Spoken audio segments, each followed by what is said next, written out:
the assessment is the same, but it stops.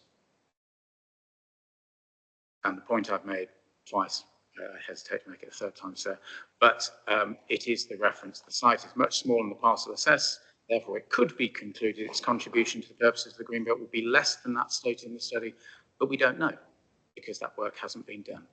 And the site is given an IMBA rating. The two other sites, smaller sites in Berkhamsted that were allocated, were both given a green Greenbelt rating.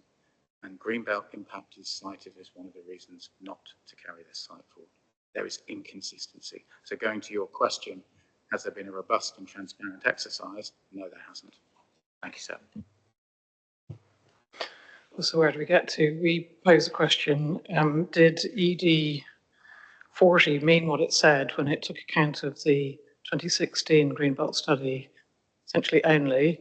The answer we get is, yes, that's right, but that's fine. Didn't need to refer to the 2020 study. We say no, and you've heard around the table. One reason, no, because that'd be contrary to national policies, but quite simply. Second reason, no, because look at the difference it makes to one site. And if you want a further illustration, I'll provide one if I may. So if you look at our representation, we produced a big PDF. That was because the hearing statement, that's because we produced the previous material. And within that, page 21 to 22 spells out what we say is the difference, taking into account the 2020 Greenbelt work makes as far as this site is concerned, appreciating that's for your purposes an illustration. But of course, for our purposes, quite important. Thank you.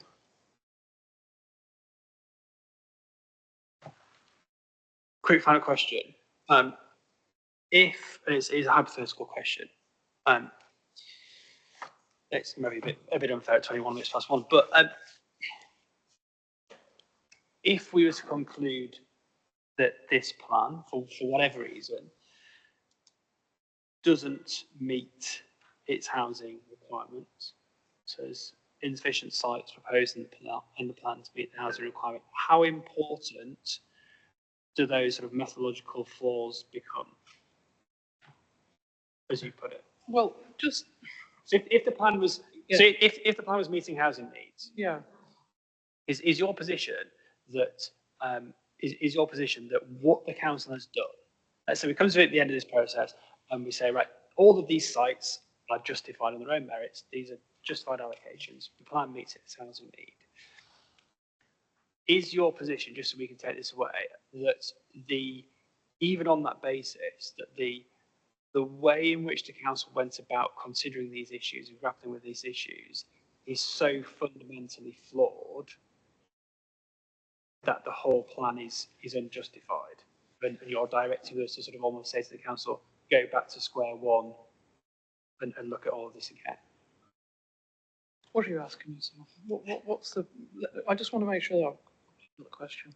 Is your position that if all of this has been about the council's working out, if we were to go through this process, we look at all these individual sites, so well, this one's fine, that's justified. We go through that process and say the council's got a plan here with a load of sites, and they're all justified, and the plan meets its housing requirements. Is your position that, well, hang on a minute, no, the plan is still ultimately fundamentally unsound because of the methodological flaws in the way in which the council went about it? Absolutely, because this is the effect of the points that we're making, that the allocations are not justified. That each of these questions you're asking in this, it's not for the first time. You're having to pose these questions again, having already posed them, and we're still speaking candidly, none the wiser about some of these points. Insofar as Berkhamsted is concerned, you've still got an unexplained imbalance between these settlements. You've still got a scenario 8, which outperformed in many ways scenario 7, and you don't, with respect to a proper evaluation of why that's not selected as opposed to the others. So yeah, that matters. It's the so what point. Yeah, it's not justified. In terms of of your position in terms of rectifying that, then your position presumably is that the council would need to go away. It would need to more thoroughly test and interrogate the potential supply, and that goes back to the question we asked about. Question one was about numbers, really. A numbers game. The council would have to go back and interrogate that, and look at it in more detail and carry out that sort of site-by-site appraisal using Greenbelt Stage 3 and using that to inform its judgments. Among other parts of the evidence base, it's not the only bit, but if you like, our essential point is we can see there are a number of very important weaknesses in the analysis, and when that is undertaken properly, as we have sought to do through, if you like, rival material, we can see that there is a good case for additional allocations, for example, at Hempstead, which would be more consistent with what they say is the spatial strategy for the plan. So absolutely right, yes. Okay, we will finish at past. Mr. Churchill, any final new or additional points that are pertinent that we need to take away? Yeah, no, thank you. I adopt the point with regard to that was made to my right. Obviously, that doesn't just relate to the Begby Gardens site. There are numerous instances which doesn't need restating. But as we've just heard, with reference to justified, I would just add to that it with a lack of robust, clear and consistent assessment that has fed into the plan making process, it's inherent that can't be consistent with national policy as well, which is one of the other tests.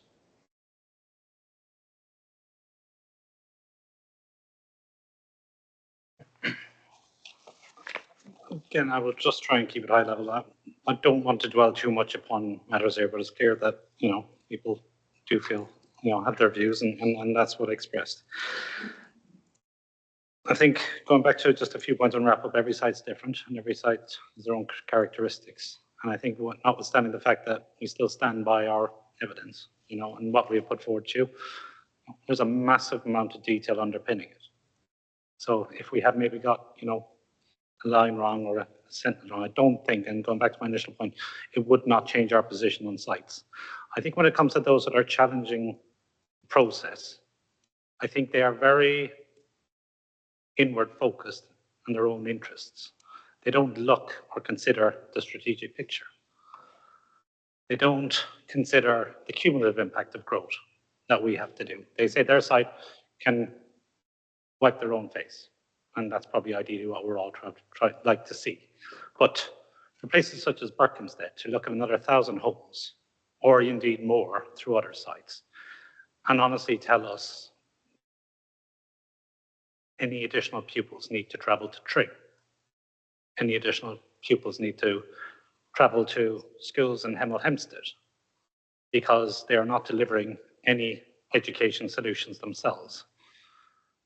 For those that still say they are still trying to find solutions to satisfy habitats regulations, they can critique this, but we still have views and reasons and justifications for cumulative growth and why we feel the level of growth is absolutely right in certain locations. It is the need for us to consider not just one site in isolation, but to consider a mixture of sites, small, medium, large, and a strategy that delivers that, and it's supported by the infrastructure. So I think there are sites here that are kind of talking about the process, but equally there are sites here that have changed their circumstances since this plan was finalised. And I think for that reason, we still stand very much by the recommendations set out in this, but indeed for some sites, I'm actually more concerned now than I was about their deliverability than where I was when this plan was finalised. And I will just leave that there. Mr. Bristow, anything else? Nothing from me, thank you. Okay. So could I just add just before, because I'm conscious that one or two members here, representatives, may wish to leave at lunch. So in the light of your question to the representative of Dacorum and her answer, I think I am obliged just to add this, that first, the question of what to do if you were to determine that there was some methodological flaw. The first port of call would be to see what that methodological flaw was, because that would indicate what possible consequences would follow. So it wouldn't, it seems to be implicit in the answer you were given, necessarily mean that you would go back to square one. The critical question, perhaps also as a secondary aspect for your consideration, of course, I'm sure you'd let us know what you were thinking and give us an opportunity to make further submissions. But of course, the critical question in relation to methodological flaws is whether or not, despite those flaws, whatever they are, whatever it is, you and your colleague feel that you have sufficient evidence, nonetheless, to reach a conclusion that the plan is sound. The mere fact of any methodological flaw does not equivalent to unsoundness. And of course, then you'd have to think about what is a proportionate exercise to carry out in any event. I appreciate those may be trite points, but I thought it necessary just to add them at this stage. No, and I think that's why I asked, in the interest of fairness, I asked this sort of question sort of to this side of the room before the break, didn't I, about, if we look at some other examples in the document, ED 39, there's more text, simply, there's more justification, there's more there. Yeah, I mean, well, as I don't wish to repeat myself, but you will have in mind that every site is different. You may feel you need to say more about one site. I think you looked at Hemel. It's a big site. You'd expect more to be said. You will also take into account that when you have asked for a succinct commentary, we've sought to do that, and I appreciate things need to be unpacked. It doesn't mean that the information that you seek is not there. It means that the information you seek is flagged up, and we've done our very best to answer your question, if I may say so, with some care, in order to provide you with that information. And hopefully we've helped you further this morning in that regard. Okay, thank you, everybody. So a lot of these issues will be picked up as we go through when we start looking at some of the slides here. Tring in particular, I know we talked a lot about, but the very specific nature of it, we will pick up. We will, apologies, have to have a short lunch because I believe we've got different participants coming at 2 o'clock. So apologies for that, but it was useful to just really go through it and really understand and unpick some of that, picking up from the points we've discussed previously. So we will have a short lunch, apologies. Other days we'll have a longer lunch, and we'll adjourn and resume back at 2 o'clock. Thank you.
Okay, thank you all for eating quickly. Let's resume.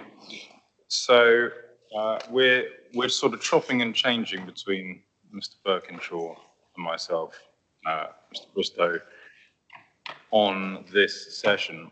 We are on, if you've got the programme to hand, matter 5 allocations to some extent, Hemel Garden Communities, North Hemel Hempstead Growth Area, Marchmont Farm, looking specifically at policies SA1, HM01 and HM14. And thank you to everyone for the work that you have done so far and for being here. Just, we have to go through a few points of housekeeping before we start. So as usual, Mr. Layden, anything we need to be aware of in terms of alerts and the like, please? Thank you, sirs. So yeah, there is not expected to be any further fire tests today. We had one this morning, fire alarm test. But if there is one, we should treat it as if there is a fire. If that is the case, please leave the council chambers and head down the stairwell immediately in front of the council chamber room. There is secondary stairs just beyond the elevators or the lifts. Please follow a fire marshal. If you do need assistance with regards to getting down the steps, please do speak to reception immediately. The convening place in the event of fire alarm going off is Market Square. So it's to leave the building, leave by the front entrance, turn right, cross the road, and it's a short walk along the Marlows. Toilets are just, again, around the corner to the right behind the lifts, if anyone's needing to do that. Please be aware that the session is being live streamed, and anyone who does not wish to appear on video should leave the council chamber immediately. I believe that's everything.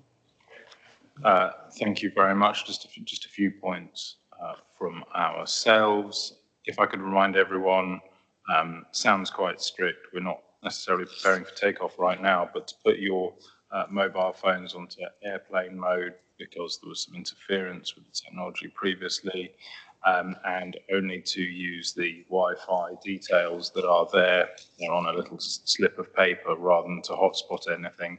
That should save any interference with the tech. Just also a request, if not now, but when you do leave the room, if you can take any sort of coffee cans or coffee cups, Coke cans and the like with you, that would be great.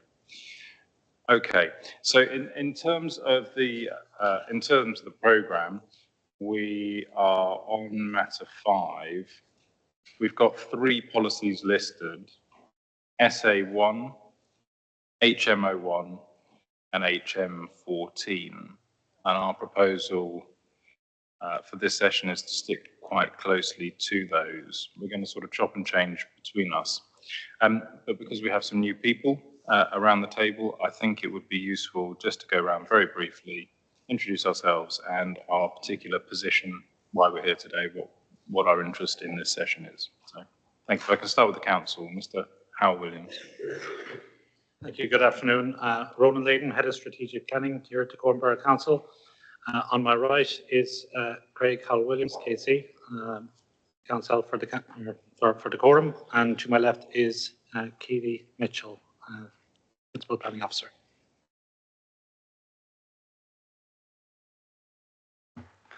Hi, my name is John Welsid. I'm the Hemel Garden Communities lead on non-transport matters for Hertfordshire Kent Council. Good afternoon, Anthony Collier from Hertfordshire County Council on behalf of the Highway Authority. Hi, Tim Boddy from Great Gadsden Parish Council.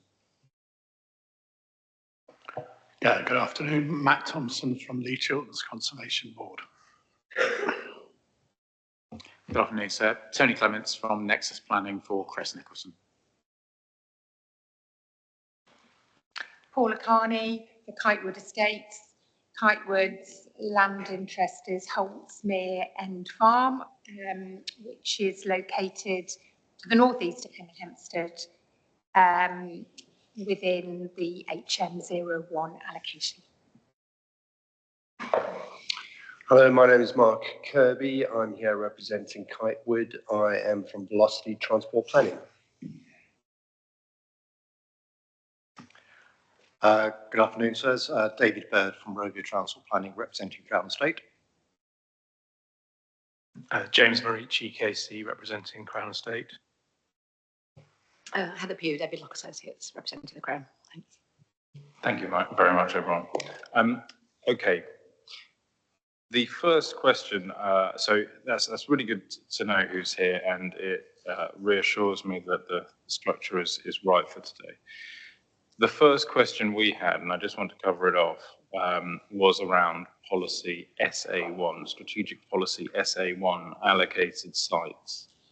And this was principally a point for us in terms of effectiveness. Is it necessary? Does it provide a clear basis for decision taking? We've obviously seen what the council has said, yes, and there are others who say, well, there needs to be something. I think if I might sort of cut to the chase, given the majority of people around the table are here on HMO1, we can understand where you're coming from in terms of strategic policy SA1, but to us it strikes us more as a statement of fact to some extent. So does it need to be said? So where something accords with the policies in the plan, well, you presume that would be granted permission anyway. And this isn't just a sort of technical point that I'm raising. In a few instances, just having read it, there is some confusion, I think. So criterion 1B talks about deliver the uses identified and address the key development considerations for each site. Now, if we then go to site allocations, those seem to be those in the tables, but then they may also be the site-specific requirements beneath. So just in terms of, is it necessary in the first place? Does it cause confusion? What are the key development considerations? They're not necessarily set out. And another question would be sort of how those site-specific requirements relate to the issues identified in policy SA1C. So I suppose there are two options. Either, if it doesn't serve a function, it doesn't need to be there as a policy. If it does, if you're adamant it does serve a function, I think it needs a bit of reflection in terms of effectiveness, just to be absolutely clear, so that a decision taker will know and a developer will know exactly what is being aimed for in terms of compliance. So I think that's the direction we would go there, and that picks up SA1, unless anyone has any comments on SA1. Not particularly, hope to take that away. Yeah, thank you. Thank you, yes, and in broader terms, we haven't gone into a lot of detail. Now, I know the council in their hearing statements, especially when we come on to allocations tomorrow, which I'm going to be in the lead on those sessions. There are various main modifications that you've helpfully kind of advanced based on the hearing statements, based on what you've seen.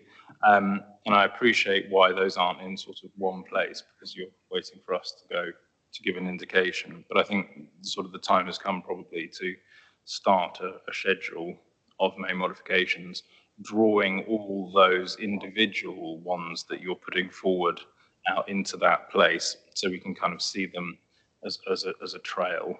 That would be very useful. Okay, and so just to sort of add to that, on this policy, on SA1, we'll leave it in your gift as to whether it remains, but in a modified form to pick up those issues, or whether it simply doesn't need to be said for effectiveness. Okay, and if no one has any other points on SA1, no? Just to say, I'm seeing a few confused looks. That's because the programme and the matters, issues and questions, potentially for various other reasons, it's because the programme and the matters, issues and questions aren't entirely in sync. So we're referring to the programme in terms of what we're here to discuss. So with that said, if we can move on to HMO1. Is that okay with you, Mr. Berkshaw? Okay, thank you. I think what generally helps as we go through the site allocations is, if I could turn to the council in the first instance, and just I don't know if it's Ms. Mitchell or Mr. Layden, could just by way of updates, just for our benefit and those around the table, just introduce each site allocation so everybody knows what the policy number is, what the allocation's for, and crucially, if there's been any change or update since the plan was submitted, be that pre-application work that's been going on that you can tell us about, any planning submissions, plan applications, any update or change of circumstances, then I think that'd be really useful. And if we do that for each allocations, as Mr. Bristow said, we're coming on tomorrow and Thursday to talk about it. Really useful, just quick introduction, what the allocation is, sort of real brief, high-level rationale for it, and if there's been any change in circumstances that we need to be aware of. Thank you, sirs. So, being clear, we're looking at North Hemel Hempstead growth area, site allocation reference HM01. It forms part of the major urban extension of Hemel Hempstead. That is to be delivered through the Hemel Garden Communities programme. So you will be aware from your discussions and through the hearing sessions for St. Albans that they, through their plan, have identified and sought to allocate a number of allocations to the east of Hemel Hempstead, west of the M1. This is, in essence, the next phase of that delivery of that garden communities. It ultimately comprises of land east of Leighton Buzzard Road, stretching all the way around to the edge of the district with St. Albans, where it joins up with other allocations in the St. Albans plan and links up with the Redbourne Road as it leaves Hemel. So with that, there's been a lot of material shared, and we've had discussions through the stage 2 hearings with regards to the strategic case for Hemel Garden Communities. There's been a lot of material published. We, as part of our evidence library, included its own kind of specific section of evidence, Hemel Garden Communities. Anything with HGC code on it is specific to that. But notwithstanding that, the work on this has been progressing for over a number of years, since 2018, 2019, in successful bid. We have, worked with St. Albans, with the County Council, National Highways and others to bring forward this. It has had to respond to, as with any other allocation, changes in circumstance, the need for SANG, etc. And that has been fed into the process. A lot of work has been done with this site. In terms of any significant material updates, we have not got any live planning applications on HM01. There is no application submitted on that. With regards to evidence and other considerations, I think it is worth noting and flagging that Dacorum and St. Albans are currently consulting on the Hemel Garden Communities Framework and Transformation SPD as draft, and also the Stewardship SPD that accompanies that.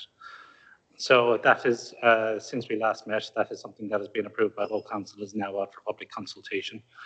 And I understand the aspiration for both authorities remains to seek to have those adopted as SPDs, but we are naturally keeping one eye on any transitional arrangements relating to the adoption of SPDs that might come forward through upcoming planning regulations. So, in light of that, I think in terms of deliverability, this is not something the council is seeking to deliver in the first 5 years following adoption. We do not see it as a deliverable site in the context of the test. We see it as a developable site, something that is coming forward later. That is recognition that while we've done a significant amount of work, we recognize that there's a little bit more work to be done. And we don't want to overestimate delivery of this site, and particularly in the context of all the discussions and narratives about the allocations within St. Albans, and we are aligned with St. Albans on the expectation that they are looking to come forward first. So in light of that, and in light of the evidence as set out within our hearing statements and wider evidence, we feel that the allocation is sound. Okay, thank you. Right, well, we'll work through the matters, issues and questions, and we'll come on some of these issues and unpick some of them as we go through. First question, what is the site boundary based on, and is it justified and effective? I think just again in the sort of interest of sort of openness really, just for people to be aware that Mr. Bristow and I have been examining St. Albans local plan, so obviously examining both local plans. and there was debate at that local planning examination around the site boundary. Mr. Bristow and I then, this is all in context of St Albans local plan, Mr. Bristow and I then went and undertook various site inspections, and there's been essentially dialogue with St Albans Council thereafter relating to the site boundary, and that's all sort of publicly available. It's all on the examination website. And I guess the question here, there's two questions to it. Firstly, we are talking about Dacorum's local plan, it's your local plan, it's your site boundaries. So the first question is to what they're based on and are they justified? And also, probably a question misladen, the second part of that is whether you consider that any of our findings in St Albans are then material to your plan and your site boundaries. Obviously, again, we'll have to go and look at them in the context of the Dacorum plan, but just as we're talking about site boundaries, I'm so probably assuming that you've seen that correspondence, which might be unfair. But there was lots of discussion about greenbelt boundaries and the line of the pylons, etc. So just firstly then, sort of what the site boundary is based on in your local plan, and then second part of the question is to whether you think any of our findings in relation to the adjacent parcels are relevant. Maybe they're not, maybe they're completely irrelevant in your position, but your comments on that would be much appreciated. Thank you. So in our response to question one, we set out the red line boundary was established through a review of the land under the control of the participating landowners when we were looking at the potential for the site to deliver SANG and the developable extents. So the site boundary was primarily based on the bid put to government, which was based on land ownership. And that's set out within the framework plan evidence-based report, which is reference HGC 02.2. And then this site is one of the sites in our plan where we have areas of retained greenbelt within the red line boundary. I think the answer to that kind of strategic case is in the issue 1 responses, but in this context, in our response, it's 2.1.4. We said we base this on the recommendations of the North Hemel Hempstead Landscape Assessment, which is HGC 07.1. That was prepared by Hankins and Duckett Associates, HDA. I think we covered this already in some detail within this kind of joint hearing session already. But that assessment essentially looked at the site from a landscape and visual perspective, and then there's a section which considered the kind of greenbelt context of that study area and proposed boundary revisions on the basis of that. That did include a study area which was kind of North Hemel up to the boundary of the Chilterns National Landscape, so beyond the red line boundary, and also into St Albans City and District as well. So we don't believe that any of the recommendations would affect our proposed greenbelt boundary because they are in line roughly with the findings of that study. I think just as I'll follow on to that, to the second point, whether we consider any findings as mentioned, we're mindful of them, I think, and it's important. And I guess, this is one of maybe 3 or 4 sites where we are proposing here land to be retained in the greenbelt within red line boundary. We do feel the evidence is justified for this site, and just focusing on this site, as Ms. Mitchell has mentioned. We are open to discussions and thoughts because we are mindful, but I think in the particular context of HM01, we're not following a pylon, just pure and simple, which is subject to the contention and debate for that site. That is, something that was for St Albans to get their view on. Our evidence has kind of demonstrated there are permanent defensive boundaries along there. Some of them do require strengthening, and some of them, may need to have, strong boundaries to be established as part of development. But the wider point, I think, about some of these points, which I think is echoed by others such as Chiltern Conservation Board and indeed some of the site promoters, there was a recognition here, I think, of the benefit. When you recognise the land ownership and the red line boundary extends up to the Chilterns National Landscape in particular, the need for us to want to deliver SANG, it doesn't require all of that land identified as green, as land to be retained. We do need to be mindful of the need to maintain a buffer with the Chilterns National Landscape as set out in that evidence. And that's quite an important factor in consideration for this particular site. The wider recognition benefits of the strategy and the need to protect the Gate Valley, which has been something the council has been passionate about for many years. That's the western slopes, pointing down towards Pickett's End, which is a little hamlet. We want to be able to try and protect and maintain that gap as well through the retention of the green belt in that location. So the council's position is we want to have that land protected. We think right now, and based on the evidence, the most appropriate approach to do that is to retain it within the greenbelt. With that, we do recognise there is to be a need for some boundary strengthening, through development as part of that. But we think the evidence has already, presented a very solid basis to allow that to be dealt with through applications in due course. I hope that's helpful. Any other comments? And I'll open this up to discussion. Any comments, observations on site boundaries? Tom? Thank you. So it's just for a point of clarification, that early in our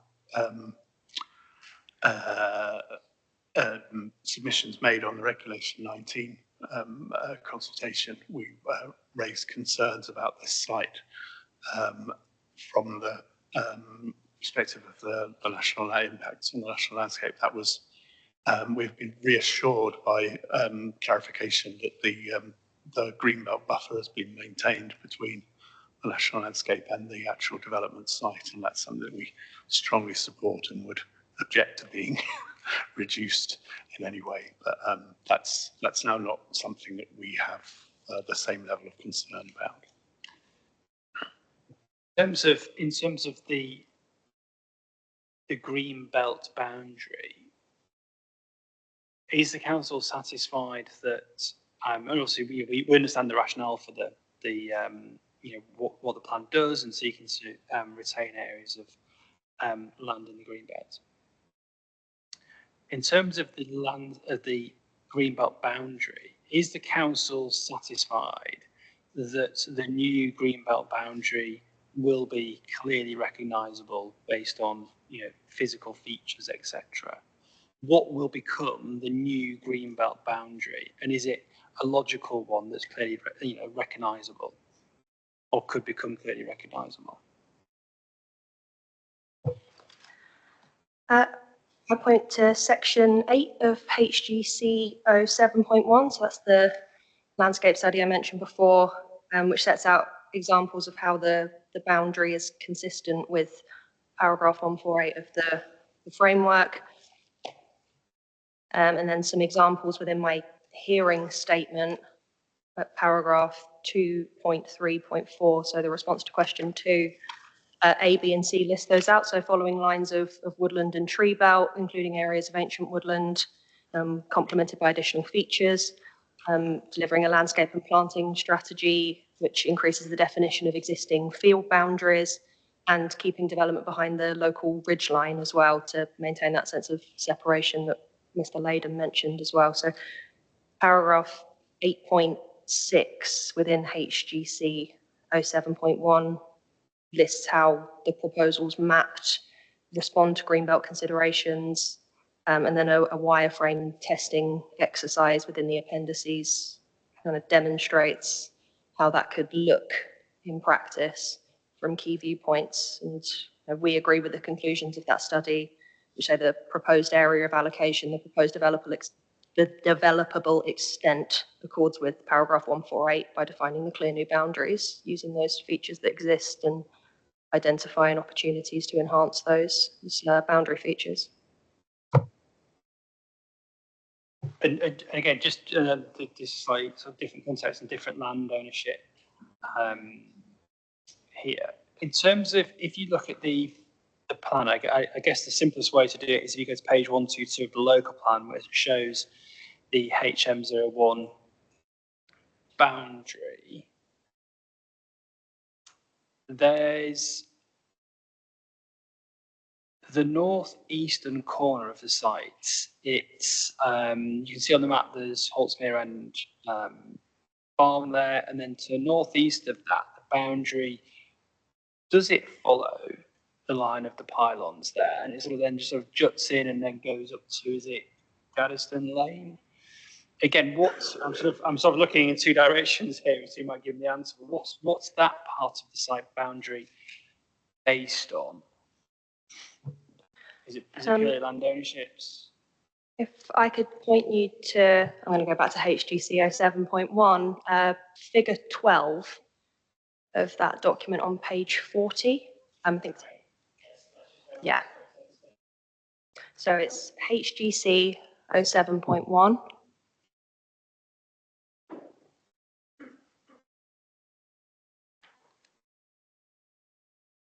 And then it's figure number 12 on page 40.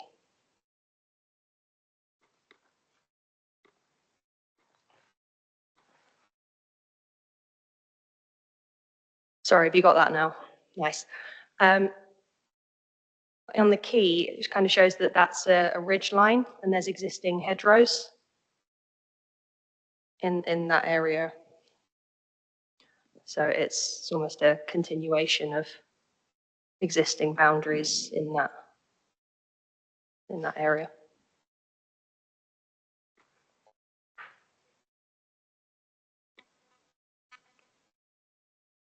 So just to clear that up, and obviously it is on Mr. Bristol, we will go and look at all the boundary illustrations, especially looking about is in play. In terms of any findings there where we have talked about greenbelt boundaries and the line of the pylons, etc., is it your council's position then that doesn't actually, that's not relevant? Yes, it's a consideration, but it's not relevant to this plan, the boundary of the site and the greenbelt in this local plan? Yes, sir, that's correct.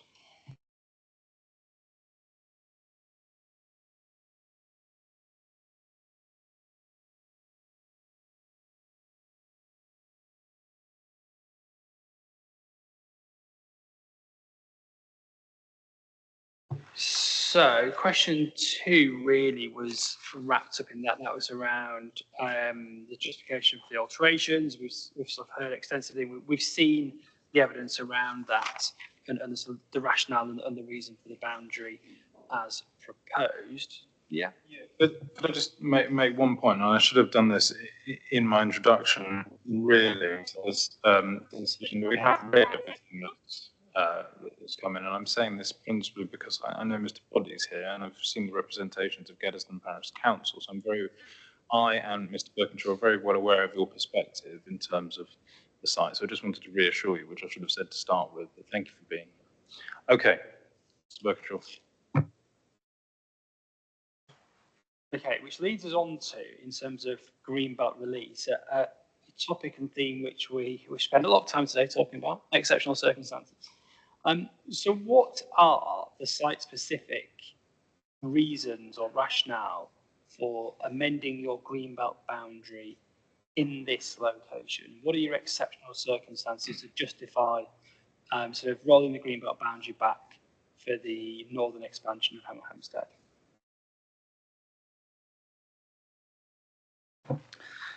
Thank you, sirs.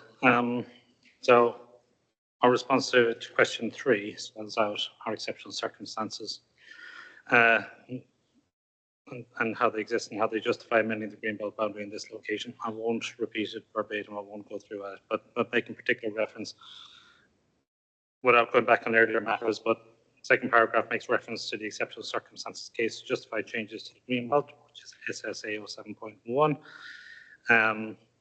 We do talk about having regard to the stage 2 and stage 3 greenbelt reviews as part of understanding the boundaries and the changes to the boundaries, as well as the exceptional circumstances case itself.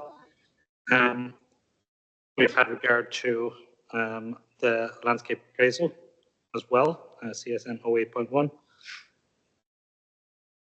From that, our paragraph 2.3.4 then goes on to explain that we have, followed a kind of comprehensive process as set out in ED 39, which is what we were discussing just before lunch. And justifying the site allocation was the wider Greenbelt assessment parcel was judged to make a strong contribution to the purpose of the Greenbelt overall within the Stage 2 Greenbelt study and landscape appraisal, which is CSN 08.1. The site was considered able to deliver significant compensatory improvements to parts of the site remaining in the Greenbelt. So that land identified on page 122 of our local plan, CDO 1.1, which shows the areas to be retained, we just discussed. And from there, we have also included in our response to ED 40, development of scale will provide districted new neighbourhoods with significant new provision of community services and facilities, including multiple neighbourhood centres, primary and secondary schools, health, sports and leisure facilities, community buildings and retail provision, as spelled out in the land use requirements. Importantly, it would support the wider Hemel Garden Communities programme in partnership with St Albans with the aim to deliver up to 11,000 homes across both council areas. There's broader ambitions with regards to high quality placemaking, delivering modal shift away from the private car and establishing a strategy for community stewardship. So we'll probably stop there, but again, it's probably talking about that trail about how we take it from the exceptional circumstances, how that's then applied the exceptional circumstances case on a case by site-by-site basis, and then looking at the benefits to the development and the allocations and what they're seeking to bring to deliver the strategy of the plan. It's just a small point, even though we mentioned it in the morning session, the justification is also set out on page 77 of ED 39, 76 and 77.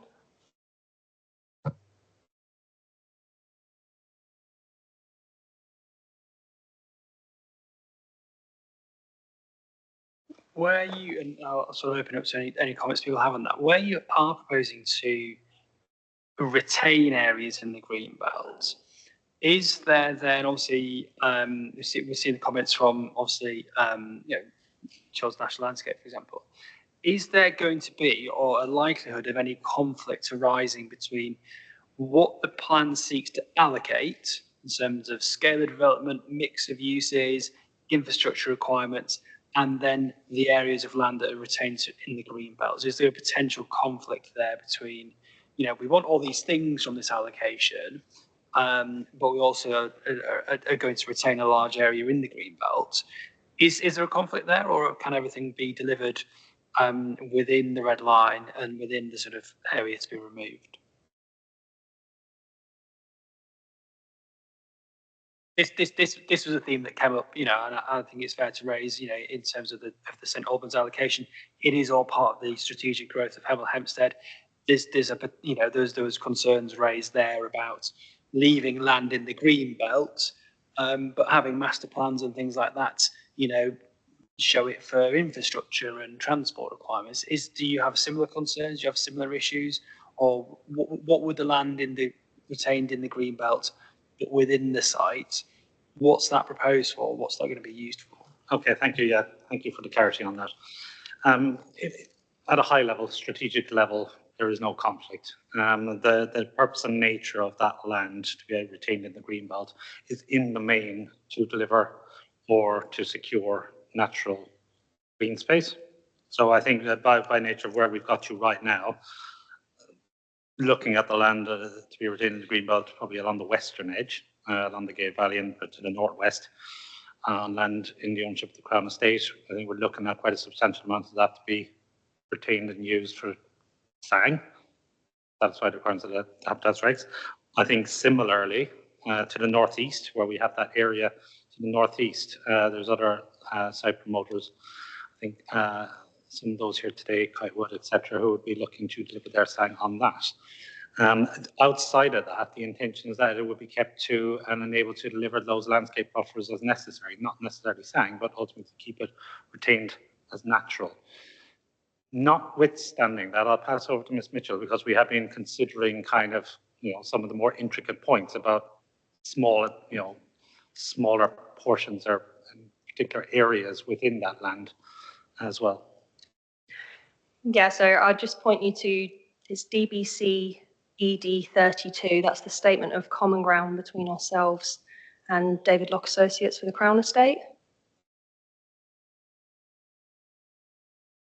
And within that document, within the matters agreed following the submission of the plan, they are noted within their Regulation 20 representations. The site promoter suggested an amendment to the greenbelt boundary.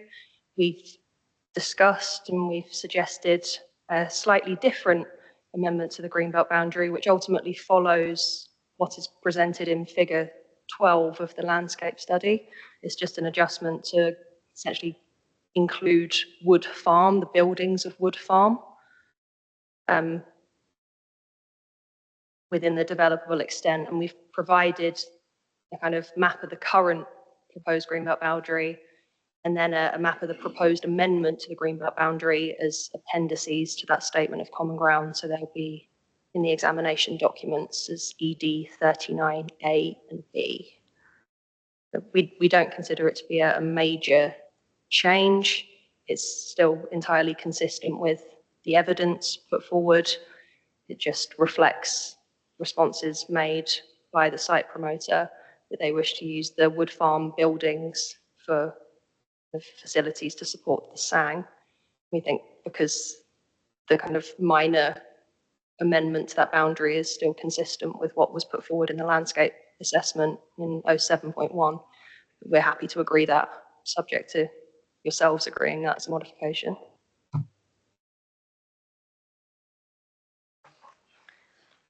Thank you, sir.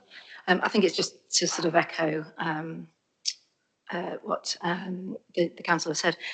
You'll be aware of the conversations we had about the pylons in St Albans. I think here the alignment of land uses, it's much more aligned with what's set out in the NPPF in terms of acceptable uses within the Greenbelt, which was where we had a slightly more challenging point at St Albans in terms of some of the buildings for some of the schools and sports facilities being within the Greenbelt boundary. I think here we've got, it's sort of generally large areas of SANG. There are some playing fields, sort of open playing fields, sort of within the Greenbelt areas according to the framework master planning, and that's probably a point to raise as well, that in terms of evidence base, there's obviously the framework master plan work that was done that tested various scenarios looking at the extent of Greenbelt boundary, the extent of development. And so that whole evidence base sort of assisted the council and the garden communities in coming to the boundaries that are set out in the local plan as they stand. So there was a considerable degree of testing, I think, in terms of those scenarios. I think the only point is, and it goes to the point in our representations about the fact that although we're relatively comfortable that the NPPF acceptable uses in the Greenbelt apply here, we do make a small point about the access from Leighton Buzzard Road into the eastern extent of the site. And we've done considerable work with Hemel garden communities on the sort of conceptual master planning and concept master plan work. But we suggest that consideration potentially could be given to some wording, and it's set out in paragraph 2.14 of our hearing statement, just to recognise that there is a need to sort of look at a sensitively designed western access up from Leighton Buzzard Road into the site. We'll sort of, I'll leave it there, but there is a suggested wording there, which just, it doesn't go against the NPPF, because I think local transport links are one of the acceptable uses according to the NPPF. But it really is just a bit of a policy signal to help with development management purposes. And I'm sure Mr. Birkinshaw will come back about boundaries, but just in terms of that master planning work you referred to, I think I'm right in saying that you're seeking an amendment, and it may be that this is agreed in terms of the sort of ongoing work that you've done. Instead of the key development and land use requirements, I think I'm right in saying, instead of it reading around 1,500 by 2041 with up to 3,500, in your view, that would be up to 4,000. And presumably that stems from the master planning work that you've been doing, but I may be wrong in that. Yes, thank you. It's a slightly different point, but we can deal with it here. I think that's probably helpful. Yeah, I think this is one of the points that was raised. Firstly, I think at the St Albans plan about the status of the concept master plan, the concept framework plan, sorry, I think it's figure 8 in the Dacorum local plan, and the ability of that to sort of help assist with policy in terms of the spatial disposition of land uses across the site. Since the sort of submission version of the plan, I think more work had been done on the infrastructure provision within HMO1, and the policy has now been amended to reflect the fact that there's a need for one secondary school within HMO1, whereas previously the work had signposted that two secondary schools might be needed. The concept plan hasn't been updated to reflect that spatially. And I think the council has sort of, I think, previously responded that it's a conceptual plan, so it's sort of high level only. However, the secondary school site is quite a large land area. It does have spatial limitations around about 10 hectares of land. If there is a conceptual 10 hectares, does suggest that there is additional capacity at the site. Now, we've suggested that the 10 hectares, give or take, could be up to an additional 500 homes. That's obviously would be subject to an element of testing in terms of the additional open space requirements that might come from that as well. So it'll be an iterative process. But I think we were quite keen to signal that there is additional capacity within this site as a result of that, and how that plays through the sort of policy framework in the local plan. Do you mind if I run with this line of questioning for the time being, Mr. Birch? I'm going to take away from it. Okay, so because I know that we have county council, we also have the council, obviously. So in terms of, if I can just run with that point, the need no longer for two secondary schools as opposed to one only.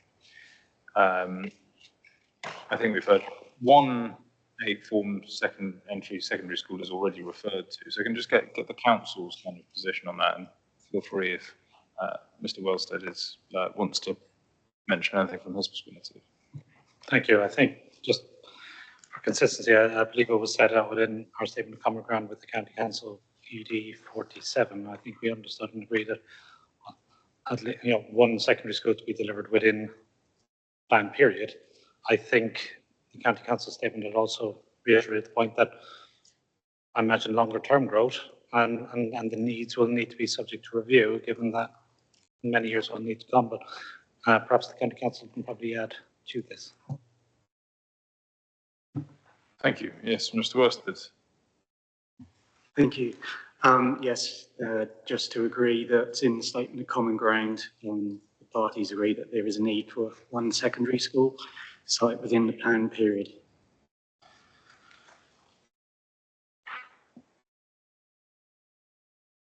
So there's definitely a need for one, but maybe a need for more in the future.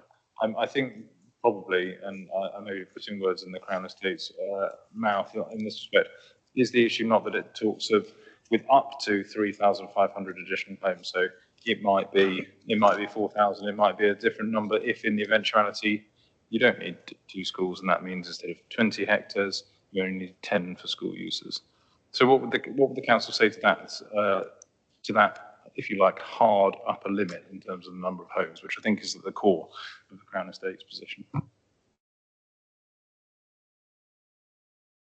Sorry, could you just repeat that? I was just relaying the signalling issues just to remember this. Okay, no, fair point, and I hope that was just a one-off. But from the Crown Estate's perspective, and I'm trying to sort of merge all different views on this. There's definitely the need for one secondary school. I think that's acknowledged in the plan period. There may or may not be the need for a second secondary school beyond the plan period. Not commenting on that, but in the eventuality that there isn't the need, and 10 hectares of land could be released for development within the red line and also within what is not remaining as greenbelt. I think the Crown Estate's position is that number that is there in terms of key development and land use requirements at present would limit the total capacity of the site to 5,000 homes. but it could go higher, justifiably. So it's that up to 3,500. I know I'm talking sort of beyond the plan period, but some flexibility there. What would your position be on that in light of what we just heard? I think it's absolutely, it's a reasonable question. It's something that we're open to consider. I think given to the scale of this site, we had to test something. And I think what, you know, it would be unreasonable to say as well, it could be 8, 9, 10. But we've never tested that robustly in our evidence. We've considered it right now at the reasonable prospect that the site can be allocated for around, 5,000 homes, noting that it will be subject to review through future reviews of the plan. And it can be refined and honed as more evidence becomes clear and as we start to get a better understanding as we head nearer to planning applications for this site. I hope that's helpful. No, that makes sense. And I suppose the direction we would give is, well, and I'm not sure, this isn't in the statement of common ground, is it? This figure specifically. Site capacity is listed as an outstanding matter between us. So it's, a statement of uncommon ground.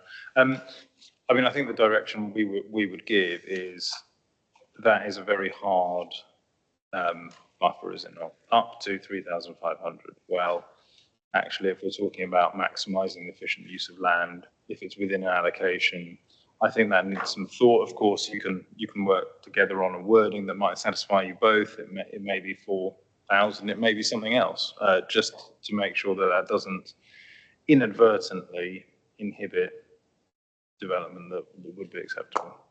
Thank you. If it may be helpful, just for transparency, considering whether up to could be around also 3,500.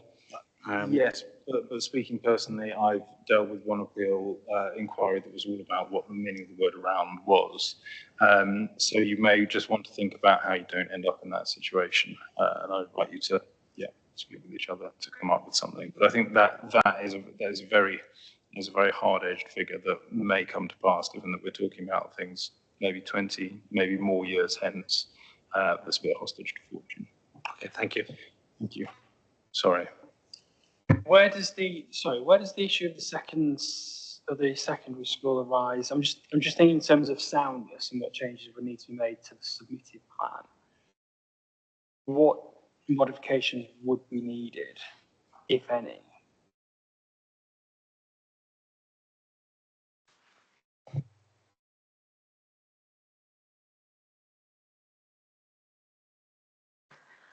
Thank you, Tim. I think the submitted plan obviously changed in terms of the text that's included in HMO 1 to remove 2 secondary schools to 1 secondary school. So that has been an amendment through the process. I think we are seeking some clarification in terms of how the concept plan figure 8, which currently shows 2 secondary schools, would be used to, bear with. 23. Thank you.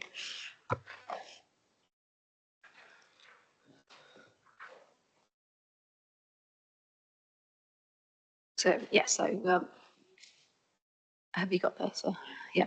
So, so figure 8 shows the sort of indicative spatial disposition of land uses throughout the entirety of the growth areas for the HGC. And I think at the moment we've got sort of two potential locations for secondary schools. I think this sort of goes to the point that we were making about the disposition of sort of land use and infrastructure throughout the policy, and in the absence of any sort of subdivision of the site and sort of apportionment of infrastructure to each part of the site, how the policy is effective in terms of sort of considering planning applications that come forward for its constituent parts. And I think some clarification on either a preferred location for the secondary school or to sort of reference really in that concept plan if it is going to be relied upon as a tool to help with those sort of conversations would be helpful, I think. And it did go to the point in the St Albans local plan about the status of this plan. And I do appreciate, and I think Mr Lader mentioned it, that there are now SPDs in draft form, which may or may not help, except that I think there is still a point in the draft SPD that says that this matter is still unresolved, so it doesn't actually take us much further as it stands at the moment. The final version may help, but we are still in a little bit of a sort of confused position, I think, in terms of how that sort of level of infrastructure might be effectively determined. In terms of figure 8, then, question for the council, why does that show 2 secondary schools? My eyesight's not the best, but I'm pretty sure it does. Why does it show 2 secondary school sites when the policy only refers to 1? Thank you, sir. It is a point in time, and I think it reflects the discussions that at a point in time there was discussions about the need for 2 secondary schools on North Hemel, and I think very close to when we finalised the plan, that was reduced down following discussions with the county council to just 1.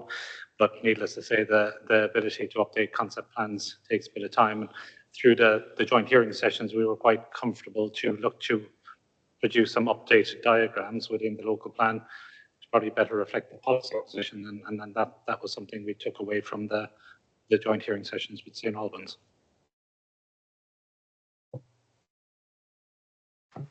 So in terms of your local plan then, are you proposing then that figure 8 is just updated, removed?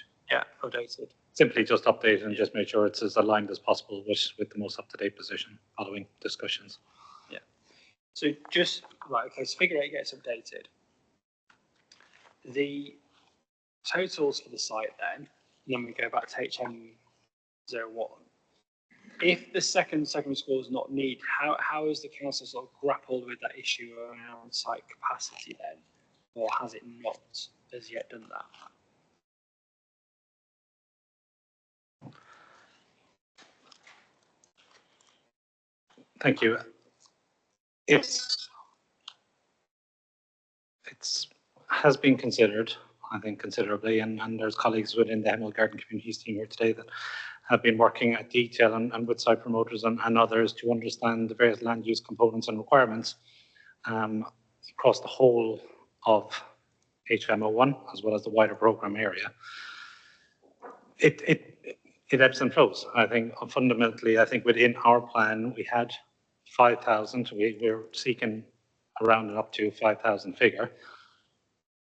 Previous iterations, I think we were looking at 5,500. So this kind of goes back to the point of, well, we could, it probably goes to Mr. Bristow's point about it could deliver more. We need to do a little bit more work on that. And I think it is the nature of the fact this site does need a little bit more work to firm up some of these points. And why it might take another year or two before we get to that stage. But ultimately, there is potential, I guess, within that it could deliver more. But his, having regard to a detailed understanding of the various land uses and the ability and the densities of each of those land uses, but we have to take with a degree of caution about, say, if there's some of the secondary school is nearer to the buffer with the Chilterns National Landscape, and possibly more kind of facing more to the north, do we have to be a bit more sensitive in terms of those densities relative to, say, a secondary school site that is enclosed by development on all sides as set out further to the east. So it's something where we've been working on. It's work in progress. I said it goes to the point about maybe flexibility and the need for the plan to be flexible with regards to the total quantum, that may change in due course. We'll come on to talk about the uses and distributions, etc. It's a question for the Crown Estate, really.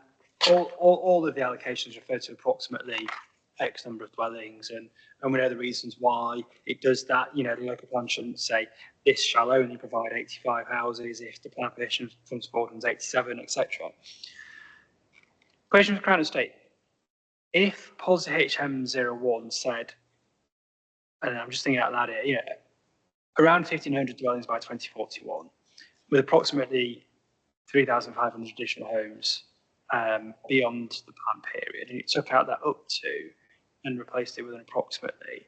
And then, because we're talking about beyond the plan period, we're talking about things that aren't actually relevant to this local plan, and then be it through HM01 or one of the HGC policies, or even in the supporting text somewhere, there's a recognition that, you know, longer term, there may well be a different site capacity, and that will be for the essentially the future development plan and master planning process to grapple with, i.e. we're not committing to it now, but we're sort of saying this is an issue you're going to have to grapple with later down the line when you know more about where things are going to go, design, density, etc. I don't know, just putting it out there for your thoughts on that.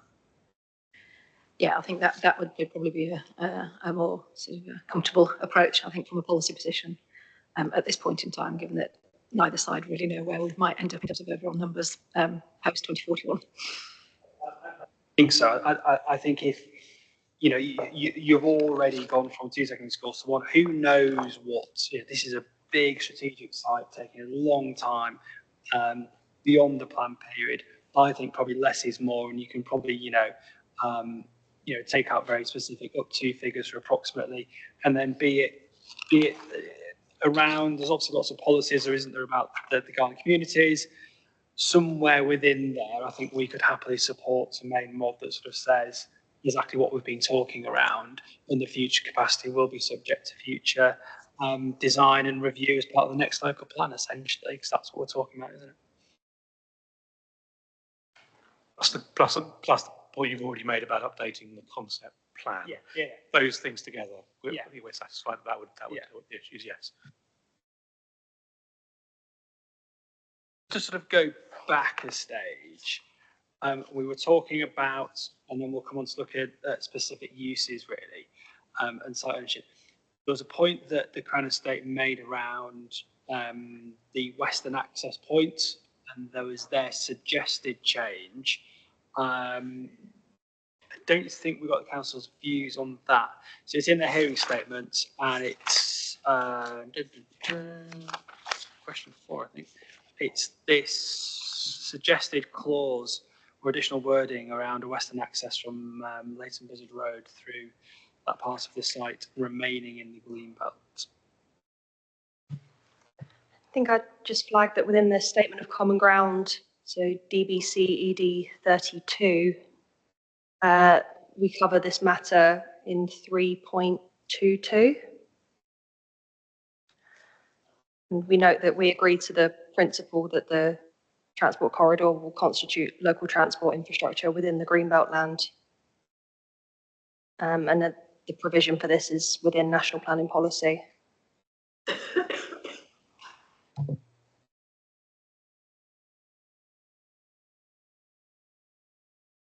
So whilst I go back to that document then, so your position is that there wouldn't need to be any changes to the text, or there would be? The agreed position between both parties within the statement of common ground is that there wouldn't need to be change. The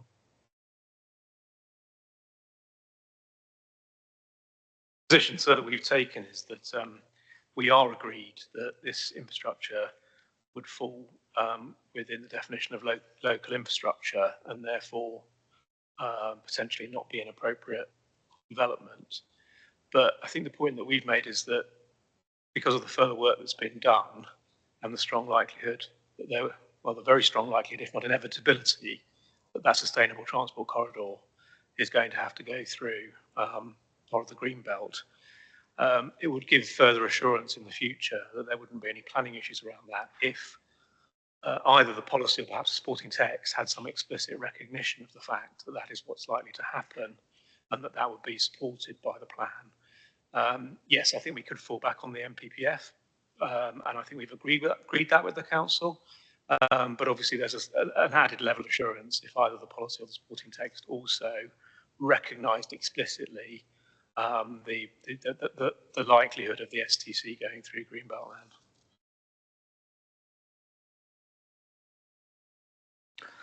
As I said, if it ensures and helps with the clarity and effectiveness of the allocation, Council doesn't see any issue with considering a modification to make that more explicitly clear. Hope that's helpful. Yeah, I think we could agree to that as well. It goes to effectiveness. Mindful that you both agree on that point. I think it's just clarity and effectiveness, whether it's supporting text, probably is a supporting text point. It could, and I think it would be a recognition of what essentially is going to be proposed.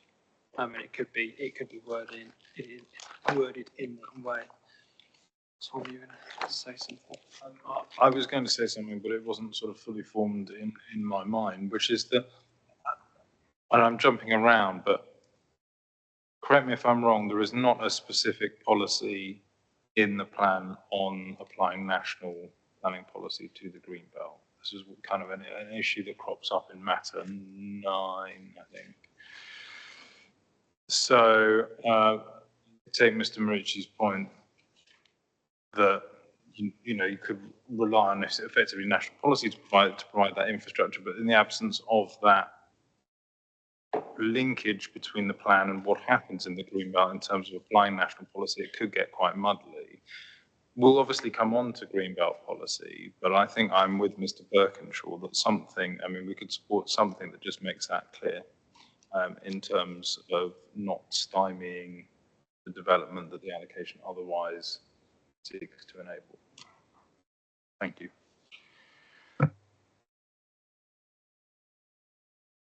And we're pretty comfortable as to where that goes, essentially.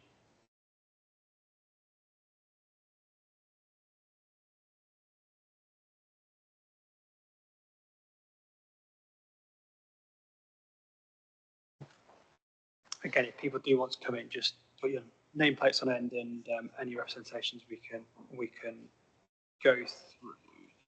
So it's all not really about boundaries and the sort of exceptional circumstances and the Greenbelt and the sort of interplay between the allocation and the Greenbelt.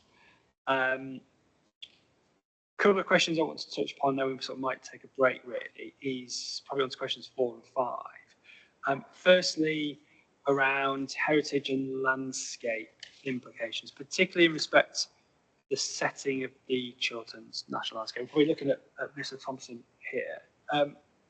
What's your position on this allocation in terms of impact on setting and wider landscape impact? Are you in a position of agreement, disagreement, or are there any changes that you wish to see made to the plan? Thank you, sir. I think we're in broad agreement now. I think the key things are that the allocation here is clearly linked to the growth strategy for Hemel and all the hard work that's gone into that with the garden communities work and all that kind of thing, including the green infrastructure strategies and so on, which we were involved with a little, and it's very helpful in terms of providing context. But as I say, I think the key thing is the allocation itself and the scale of the allocation is justified. And clearly there is a narrative in the plan about development around Hemel Hempstead that leads us to be more sanguine about the development than others. And obviously the retention of the Greenbelt within the red line, including SANG provision and other landscape enhancement works, including to the ancient woodland and so on, has led us, and also the landscape approach that has been taken to defining those boundaries as well. If I was to ask for a change to the plan, which we haven't actually done in our submissions, it would just be to have something saying that the master plan should be landscape led. But I think we've generally accepted that we've taken that as read, that it is going to be landscape led. But if we're looking for absolute certainty, that is the one thing I think we would ask for.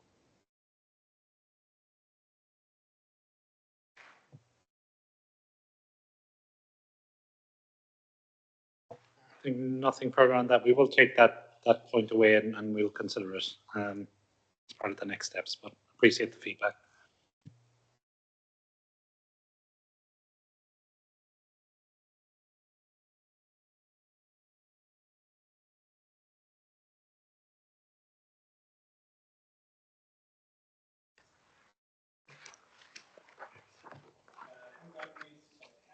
communities, place, principles, design, layout, development should be landscape-led.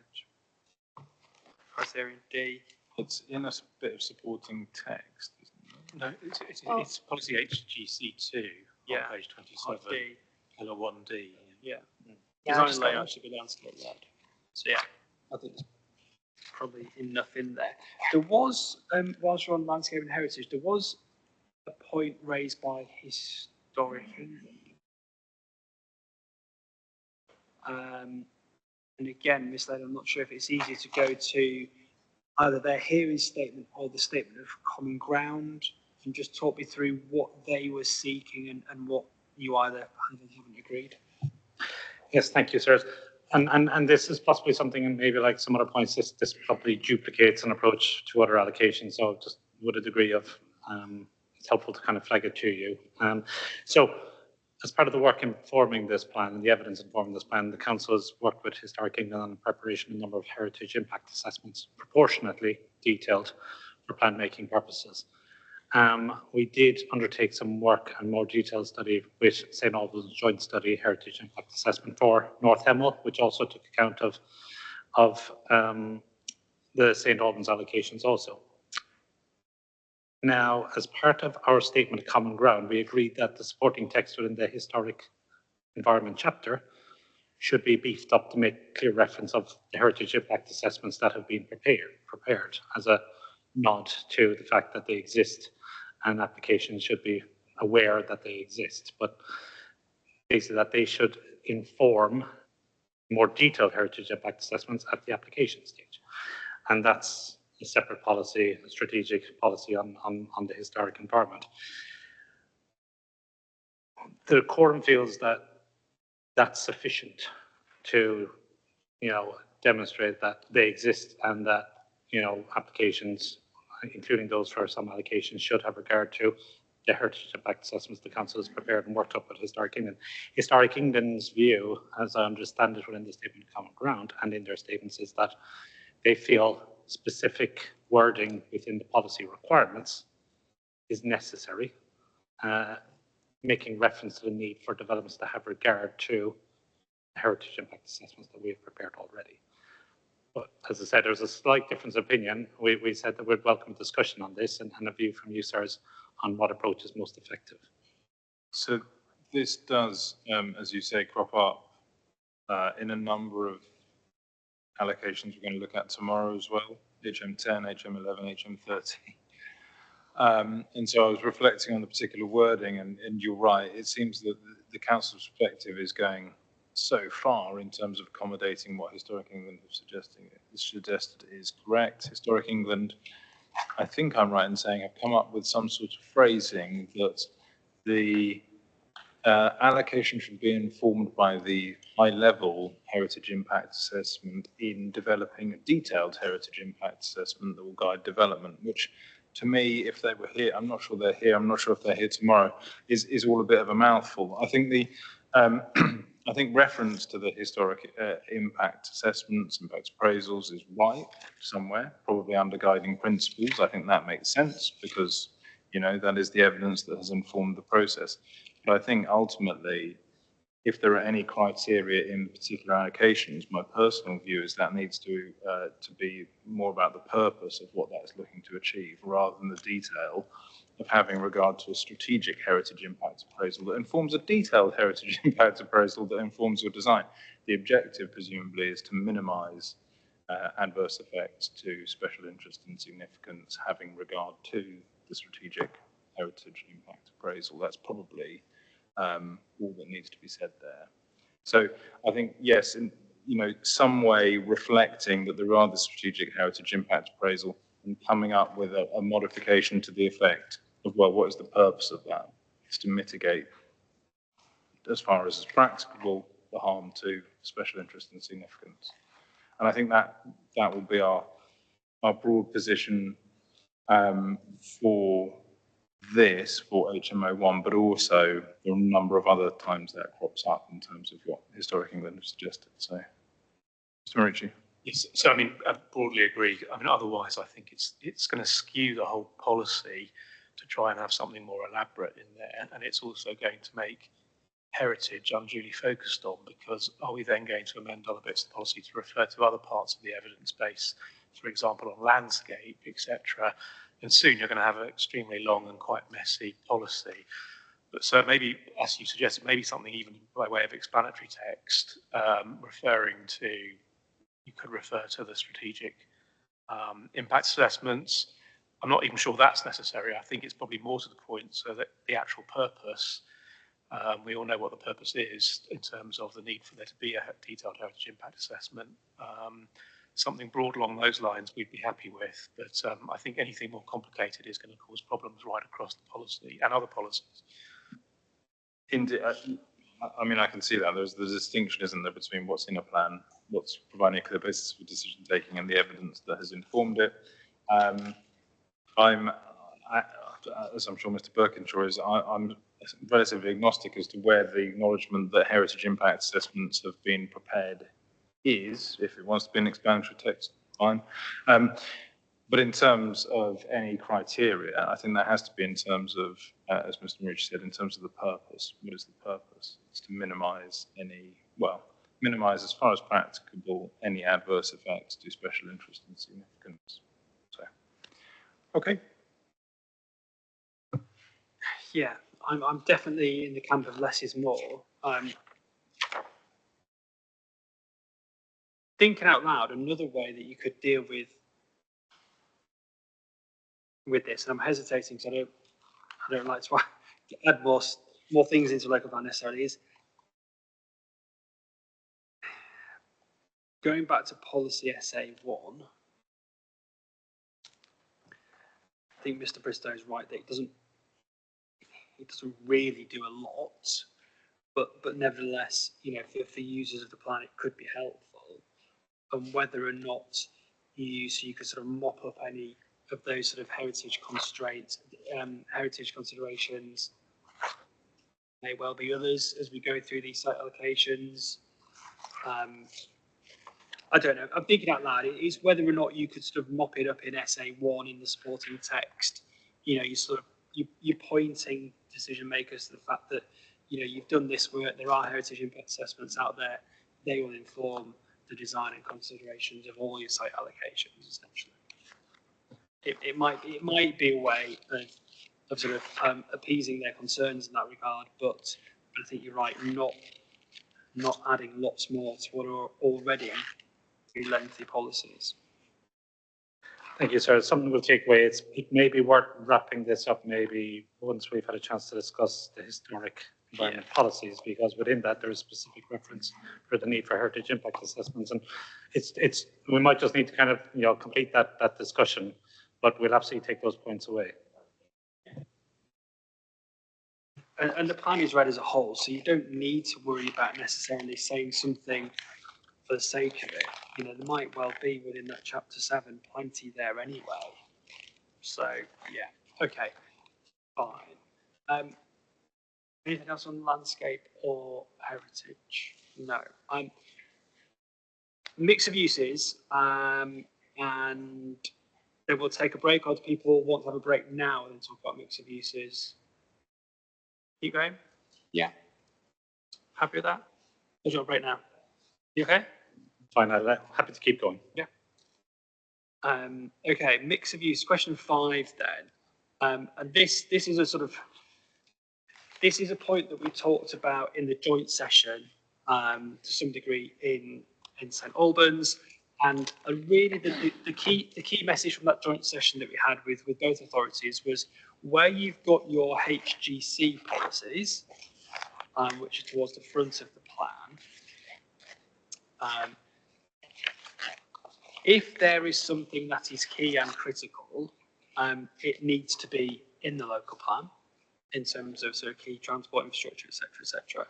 Now, in terms of how this site comes forwards, how will the council sort of shape and ensure that the parcels either come forward in a coherent manner or come forward in a coordinated manner? How is the council sort of going to put this jigsaw together, so to speak, for this site? How's the council going to control that through sort of development management purposes? Thank you, sirs. I think it's important to note that strategic policy HCC 1 and 2 are very important for this, and we recognise that that is something that we're looking at reviewing following the joint hearing sessions. That's that kind of overarching, because to all intents and purposes, HGC 2 applies to, in our instance, mainly to the growth areas, but proportionately to other parts of Hemel Hempstead. And in addition to that, obviously, we are looking to bring forward an SPD. We've made reference to it. We know that that's going to another step, but we do recognise that obviously there's a dynamic about SPDs, which we don't need to go into today, but also being very, very mindful of the opportunities that a new planning system might bring towards the delivery of supplementary plans, which might have greater weight in due course. Just reflecting on the fact that this is not a deliverable site, and we're just still needing a little bit more time to firm up precisely how, the site will be phased and delivered. But if I can, because I think it's an important point, talking about phasing, and I don't know if now's the right time to be talking about phasing. We've been looking at the site in terms of the potential about whether it should be broken down and broken down more clearly in terms of phasing. We don't think it's necessary at this stage, just because we are just maybe not that clear yet exactly where that needs to be, and that the biggest benefit of this plan is ensuring there's clarity on how much growth, where that growth should go, and where the infrastructure should be, and how much it's going to cost. So I think, as a developable site, there is a risk that introducing specific wording, whilst the work is ongoing, could have unintended consequences, such as insufficient flexibility and limiting options. And I think that's the nature of where we are today with this site. And as I said, it's different to other parts of the growth areas, which are now subject to live planning applications, etc. And we're not looking at that detail yet. But I think what we want to do is get a firm foothold through this plan, that the principle of this is acceptable, that more work is needed, and that by having this site allocated within the plan, it gives us much greater certainty to be able to go back and look at the infrastructure, look at the funding, how it will all be delivered, and then come back in 2 or 3 years' time with a much clearer picture as we look at the detailed applications coming forward, be able to say, yes, we now have that. We're absolutely much more clear in the next steps with this site. What do you do then in a situation, and I know it's hypothetical, a situation where, let's say this plan goes forward, this is adopted, this site, obviously you remove the land from the green belt and you've got an allocation, and then one of the landowners comes forward sort of early on in the plan period for a development of X number of new homes, and maybe sort of one of the infrastructure items, be it one of the primary schools, etc., comes forward in isolation. What does the plan do, and what does the decision maker do in response to that plan application? So again, if I may, just and without going upon the weeds and the need for the updates to some of the policies within Chapter 2, but Strategic Policy HGC 1, Transformation of Hemel Hempstead, point 3, saying that all major development in the programme area must follow a planned and coordinated approach to growth in accordance with the local plan and HGC infrastructure delivery plan. So that's one point. Are they aligning with that? Are they seeking to deliver infrastructure that will include land to the north of Hemel Hempstead at HMO1, as well as other allocations and other sites? That policy as existing also makes reference to the HGC spatial vision and the supporting framework plan evidence base, including the concept plan. So there are some elements there that would be material should an application be determined, and there would need to be an exercise to determine how consistent it is with the evidence, and also with regards to any SPDs that may come forward and be adopted also. That is the intention of this at this stage, I think, from our perspective. And I think there is a balance here to be struck. We do want to deliver homes, and we're being very clear we want to deliver homes, and we want to deliver a step change in growth. And we do want to, and we do not want to withhold this site from coming forward and being delivered, but it has got to be in that consistent and coordinated manner. We think there's enough, and we believe there is enough evidence there with regards to the infrastructure delivery, with regards to the work on the framework transformation plan, the draft SPD out there now that says, yeah, but at the same time, I'm being very, very clear to all those around us. In our view, there is still more work to be done. This site is not expected to deliver in the next 5 years any homes. And that's our approach, notwithstanding the views of others. We are still working on unlocking it and finding those answers. So, from my perspective, I consider, the site as an allocation. It's a reasonable prospect. We will consider any applications that might come forward on this site, but they'll have to be taken in accordance with the policies of this plan and what they seek to achieve, and ensuring they are consistent with it. We talked in the joint session, didn't we, about modifications that are needed to HGC2 in particular, around sort of implementation, phasing, strategy plans, etc., etc. So you'd be happy with those modifications that there'd essentially be enough within the HGC policies to sort of ensure that some piecemeal applications coming forward didn't prejudice the delivery of the project as a whole. I think on the basis that they are consistent with the policies of the plan, I think absolutely that, and that's where we want to make sure the policy wording is absolutely right. We don't undermine it, and if there is opportunities to unlock and bring it forward sooner, we absolutely will be looking at that. But it's got to follow the process, and it's got to, any such applications have to demonstrate how they are consistent with the work done to date for Hemel Garden communities, including the Framework and Transformation Master Plan. We talked in the joint hearing session, didn't we, about various changes to HGC2, which will be in your plan. Is there anything that's happened, or is there anything on the horizon that would sort of change, or is an update to anything that was discussed in that joint session? It wasn't a million years ago, but is there anything that sort of happened where you think, actually, yeah, we talked about that in that joint session, that was a sort of strategic thing that we needed, we didn't need, that now has changed?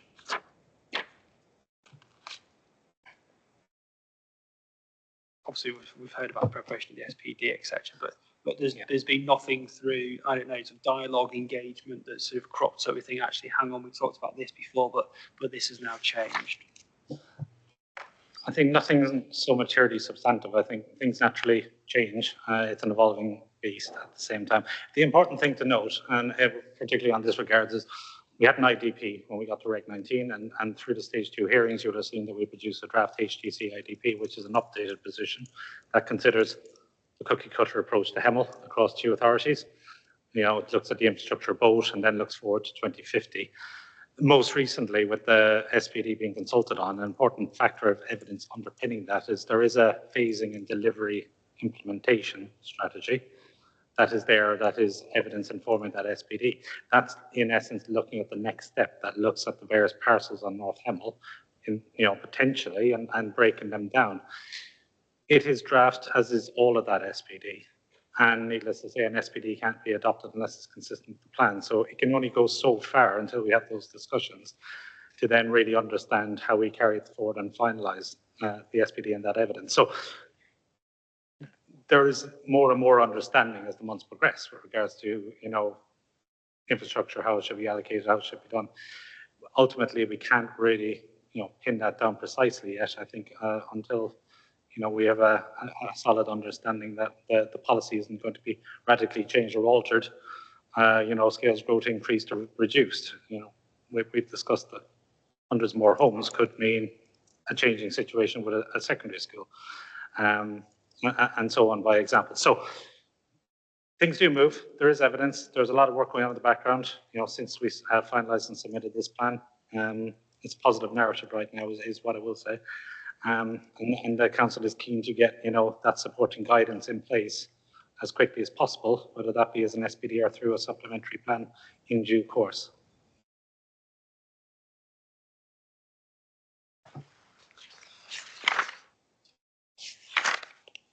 I've got a question for Ms. Carney, really. Going back to your representations, you've made some comments around some of these issues, and especially around the necessary infrastructure and how it's going to be delivered.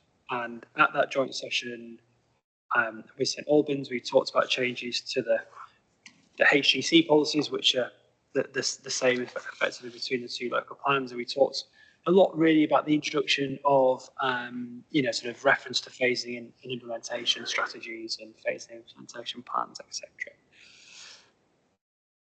With those modifications, and it sounds like that's something the council is doing anyway, does that overcome some of the concerns that you've raised in your representations about uses, infrastructure, delivery? Or would you think the plan needs to go further, and if so, why?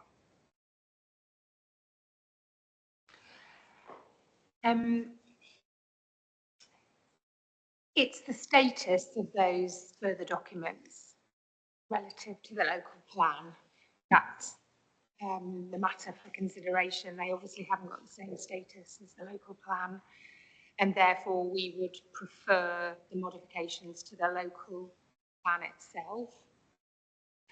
I mean, for instance, in HGC 1.5, there's reference in there to the methodology for infrastructure apportionment and cost sharing set out in the local plan's IDP. As far as we're aware, it's not. So the worry is that these things keep on getting pushed down into the long grass and never be dealt with. We're obviously aware that planning applications are starting to come in on the site as well, and it's having a comprehensive consideration about how these things are dealt with, not just in the Dacorum plan, but obviously cross-boundary into the St Albans plan, so that they're dealt with in a holistic fashion, particularly when there's infrastructure that comes right across multiple land ownerships throughout the allocations across both boroughs. And it's interesting, we were just talking a few moments ago about land remaining within the Greenbelt, and some of the infrastructure is within that land, like the sustainable transport corridor. Well, how's that being delivered in order to get a full sustainable transport corridor right across from one side to the other? How is that being dealt with? How's that being funded? Who's delivering that? And if it's not in the local plan, the worry is that it, as I say, keeps on getting kicked down the road. What do you want the plan? Obviously, we were clear throughout the St Albans examination, and sort of a spoiler alert, we'll be clear throughout this one as well, that the plan can't rely or refer to or give development plan status to SPDs, especially not ones that don't exist. It can't do that. Also, we heard from the council that really what the council is looking to do is, these are big strategic sites. They are they've been controversial in their nature, and it's involving significant greenbelt release. And the council's position, and I'm sure Mr. Laidlaw will jump in if I'm wrong, has been, we want to get this land released from the greenbelt, and we want a strategic document in our local plan that identifies the transformation of Hempstead. And then effectively the detail of that then follows. We don't want to get dragged into a sort of planning application level of detail in a local plan that, quite frankly, is probably going to hold it up for a long, long time. What is it that you want the local plan to do, therefore, knowing that's the council's sort of position? What is it you want the local plan to do that it doesn't currently do?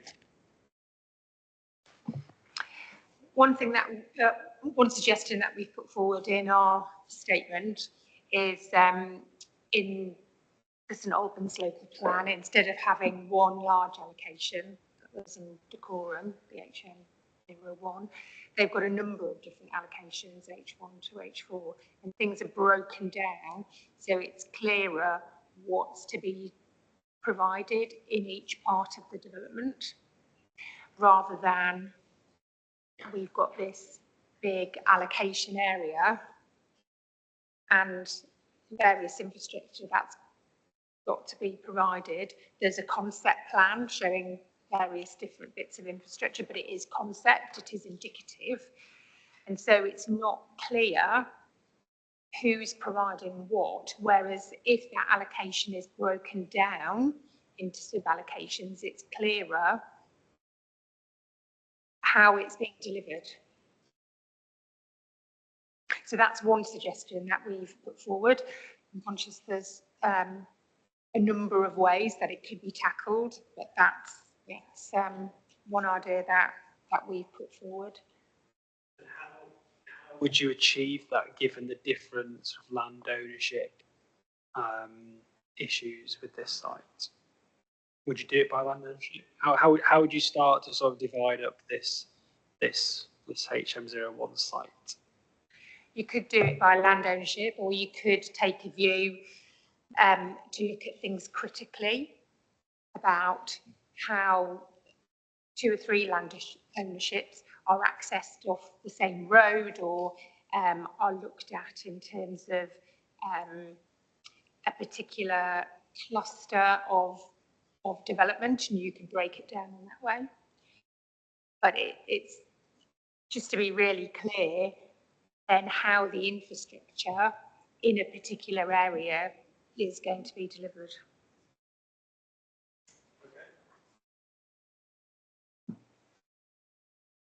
Thank you. And I think this goes to the nub of our point a little bit about, okay, probably with regards to St. Albans, they've broken down and have 4 allocations. They're very clearly subdivided by highways, parcels of land. You know, it's very clear and discernible, those ones. And equally, you know that 3 of those parcels are coming forward as a single allocation or a single application right now, as I understand it. So, second point with regards to St. Albans, that all of those sites are expected to be deliverable sites. They have that level of detail and understanding that is, you know, of a stage that, you know, should be able to inform an application. I think our position set out in our statements is we're not quite there yet, and being very clear that we have a really good understanding of the infrastructure, you know, and where that goes. And we also have an understanding of the transport, highways, and education, etc. We have all of that.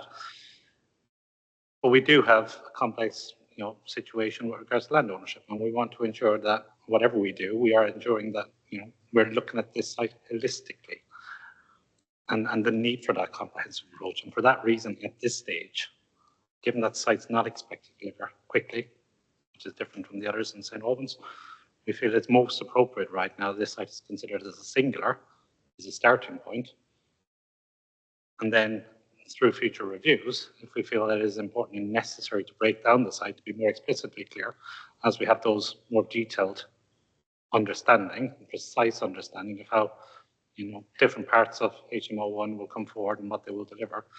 We think that's probably something that is best dealt with as and when we have that evidence for a deliverable allocation, not a developable one. I think it's a fair suggestion. I think what we have to grapple with is the submitted plan unsound? We can't make plans. We're not here to sort of make plans better. We're here to address soundness. And I think even if this allocation is before Mr. Bristow and I say 2 allocations or 3 allocations, I think we'd be, in fairness, probably saying to the council, okay, you've got 3 allocations here, which are effectively the same strategic site. You need to change or modify your plan to put some wording in, as we have done in St. Albans, to be fair, and we talked about this extensively, was around ensuring a comprehensive and coherent approach to development, i.e. you're not just going to get, the sort of, and we talked about this on lots of allocations in St. Albans, you're not just going to get site allocations next door to each other and come forward in these very isolated parcels. You need to have a comprehensive approach to the master planning. So I think it's a fair suggestion. I think my only response would be, even if we went down that route, we'd still be looking for sort of a holistic approach and flexibility. So I'm not sure it would overcome necessarily some of the concerns that you've got Does that make sense? I understand what you're saying. I think my worry is, whilst our client fully supports the allocation, absolutely that's no problem. Their land within the wider allocation is available for development. They don't have the certainty as to whether their parcel can be delivered because they don't know what's expected of them. And that's the problem, and that the plan doesn't give that sufficient certainty as to expectation and viability delivery on a smaller basis across a wider whole. Can I just, this isn't a facetious question, but in terms of the key development land use requirements, around 1,500 dwellings by 2041, would your interest be amongst that number, if that makes any sense? That's not just the Crown estates. Okay. Correct. Our client's understanding is that they can deliver quickly within this plan period. Thank you. Just one clarity. I see Ms. Pugh's flags up. Thank you, sir. I think this is quite a complicated one. We do with a lot of sites like this, and I think if we'd just been able to suggest alternative wording, we probably would have done on this one. But I think I think ourselves and Kite would come at it from slightly different angles. But I think one of the things that we would both welcome is some additional sort of spatial specificity, if you want, for a better term, in terms of this, and it may be that it's something along the lines of comply or justify with the concept plan, because I think the challenge to us is that from the Crown Estate's perspective, is that we can deliver our own infrastructure, our own SANG, in line with policy. But if there are other parts of the site that decide for reason, there will be reasons to bring forward something else that isn't in line with the concept plan. What implications does that have, given that not all the land uses are appropriate to be located on the site? It's quite undulating, for example. So if there's a site that doesn't come forward, that doesn't deliver the playing fields, for example, or the secondary school, there are challenges in delivery around some of those key pieces of infrastructure. So, but I agree that it's not easy to apportion spatially to sort of divide up the site.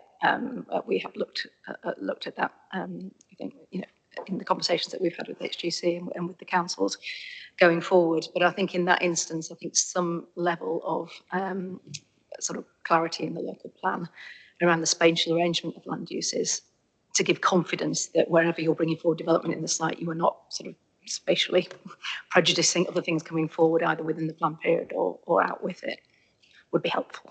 Thank you. I understand that perspective. I don't know, Mr. Birkinshaw, if you've got any thoughts. I mean, sometimes hearings are unsatisfying, aren't they? Because you hear things that don't come to a resolution. I think there's probably two ways you could look at it. Three, actually. You could place more reliance upon the concept plan. So you could update the concept plan. We've already talked about the secondary school issue. You could somehow then cross-reference that concept plan within the local plan and give that, to sort of use that as a tool to sort of give direction. I'm not really comfortable with that because we've already, since this has been submitted, we've already sort of lost a secondary school and there's been a change to it. That alone just emphasises exactly the point. You have this very rigid development plan document which then quickly becomes outdated. You could start to divide it up in the local plan and have different allocations. Other plans I've dealt with have done that. I'm concerned that becomes a very lengthy, drawn-out process to try and achieve during a local plan examination. We all want local plans adopted, and there's various benefits, recent land from the green belt, etc., etc. So that's got its pros and cons. You could do nothing. Which is sort of the approach council's done in terms of we'll leave it to the sort of the future SPDs and concept plans and do it that way. You could refer to broad areas in text. So you could say, for example, the northwest parcel would provide, you know, the whatever, the primary school. But then that's got its challenges. Or you could refer to the requirement for some sort of master plan to be agreed between the different landowners and key stakeholders, and you know that needs to be agreed before plan applications are approved. You could go down that route. It's almost sort of forcing collaboration. Do any of them though? Do any of those things get you to deliver the site faster and not have to sort of really overcome these issues? Whichever of those situations you go down, you potentially get to the same place at the same time. Just coming back to what I said earlier in HGC 1(5), which says the methodology for infrastructure apportionment and cost sharing is set out in the local plans, IDPs. That's another alternative, because at the moment it's not. And if it is, then that provides that certainty and clarity through the IDP, which is then referred to in this local plan.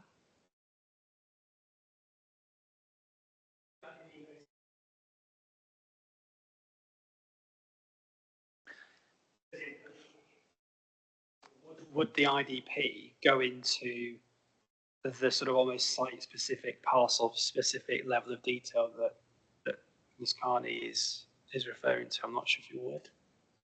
It's an interesting question. We do have a very, very detailed IDP in terms of who delivers what, estimated costs, etc.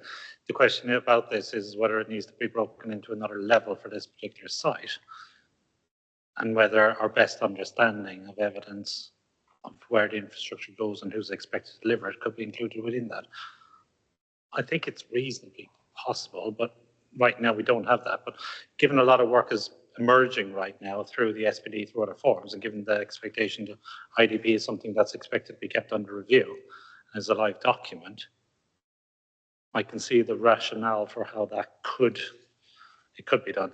We do have, obviously, the local plan IDP. That's a point in time. We have a HGC IDP, which again is specifically with Hemel Garden Communities. And both are kind of got the hat tipped to them within our plan. So I think there is scope and potential that we could look to harness the IDP as an avenue to provide more clarity as an option. I'm not saying it's the preferred option, but you know, it's an expectation probably on the councils collectively to consider how we look at that. You know, ourselves in St. Albans. Yeah, I think the concern with putting lots of detail in the IDP is obviously it's meant to be this living document that's updated, and I can see the sort of I can see the potential fallout where an IDP is agreed, and then you know Mr. Bristow in his inquiry room is sat there with well, the council's just changed the IDP, and now we suddenly have to provide the secondary school and the access and the whatever. And there was sort of no engagement or sort of due process on that. So I'd be a bit concerned about going down that route. I understand that.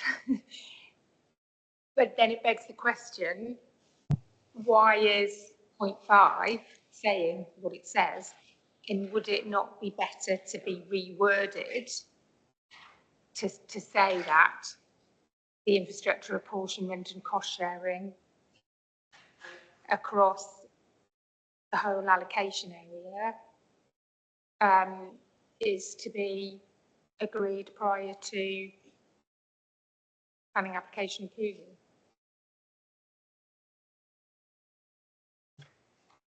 Policy HGC 1 Part 5, is that referring then to the whole Hemel Garden Communities area rather than just this site? That's for the whole area, the whole of Hemel Hempstead.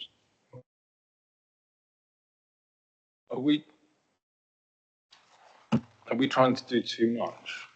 I'm just wondering that. So there's the SPD, there's the concept plan, there's this map, there are 4 landowners, presumably in the morass of things and different views that are going on at the moment. 4 landowners could come together and present something to the council that roughly apportions things that could inform those processes. I'm just wondering, if we're trying to do too much in terms of, or trying to get to a solution that can only be arrived at ultimately between the landowners. Yeah, it goes to, if, and I don't mean this to sort of sound so in any way threatening, but if the landowners, if you're saying, well, we support the allocation, but we all want clarity over who provides what, and we can't agree, and there's a risk that we can't agree, there's a danger that we can't agree, then ultimately there's a consideration for Mr. Bristol and I to say, well, is the whole thing justified? You're asking us to take land out of the green belt and find exceptional circumstances for thousands of homes, but then saying, well, we're a bit unsure as to who's going to do what. So unless that's the crux of it, and there needs to be a real sort of serious consideration to as to sort of, and I think the council's position is almost sort of, or the council's position very much is we're happy to sort of release this land and let the sort of, as Mr. Bristow said, the various documents sort of shape the future of it. I think if there is a risk that there's disagreements and this is going to sit here and not do anything for a long time, then that goes to the heart of Sanders as whether this thing's justified. So I mean, I think we have sympathy with the points that have been raised by Kitewood. I mean, we understand where they're coming from. But I think a lot of this is about trying to make the plan better rather than trying to make it sound. It takes you back to that phrase, the best is the enemy of the good. And I think we may be heading into that territory. And ultimately, as I think Ms. Pugh said, if there was a form of wording that could deal with this, somebody would have suggested it by now. But we've all struggled to do that. There is the SPD, and this is not a site that's going to deliver within 5 years. You know that, because that's what the trajectory says. So there is time to either have an SPD in place or for the landowners to reach some form of agreement. And so I think probably the best we can do here is probably along the lines of what we've got, and the rest of it will have to be in the SPD. And the changes that we talked about at St Albans in the joint session do apply to this plan, because we talked about the changes that were referred to. And I'm sure that those changes, I have to go back and check notes, but I'm sure those changes to this HEC2 policy, which talked about phasing implementation strategy, which talked about sort of the comprehensive approach to design, etc. So I think there's probably enough in there for the council's decision makers to sort of politely suggest that the sort of the developers really get on with it, and it's for that process to come forward. I think. Is the policy unsound because it doesn't split the site up? No, I don't think it is. Should it start referring to the concept plan as some sort of de facto, this is what you need to do? Again, I don't think it does. So I think the revised HEC2 would probably, through the phase and implementation strategy requirement, pick up a lot of this stuff. And it's for the council ultimately, and that's the council's position. That's what they've set out. They want to release the site from the green belt and deal with the detail at a later stage. That's the strategy. Thank you. I just wanted to sort of clarify a point. I think on the framework planning, I think the landowners work very closely with HGC. And so the framework plan itself is agreed with the landowners. So that it's not that we're disagreeing about what's on the framework plan. I think it's just the clarification to know that if we bring the site forward through separate planning applications, how the whole is going to be joined together. And I think I just wanted to make that point, that we're not in a disagreement about what's shown on the conceptual framework plan. So there's a considerable amount of work done amongst us all to sort of come to that robust evidence base and that found its way into the plan in the first place, I think. Thank you. Okay, let's take a very quick break if we may. So sorry, Ms. Klein. Sorry, just one more comment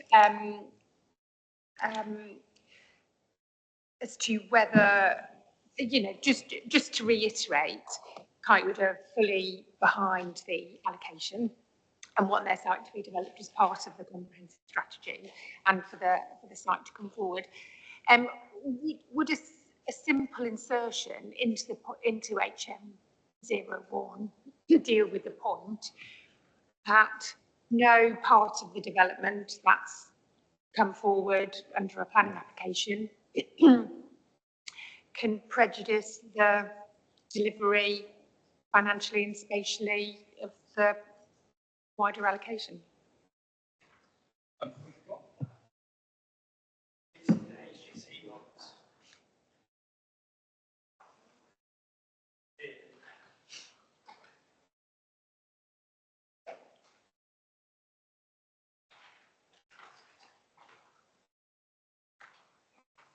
I can see 4, but that's a slightly different point.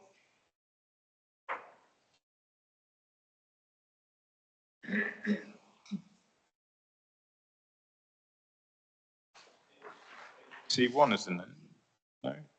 HGC 1.4? 1.4. Yeah, it's a slightly different point. Proposals must not prejudice or impede the provision of wider infrastructure required within the HTC program area. So you want more than that? Yeah, just.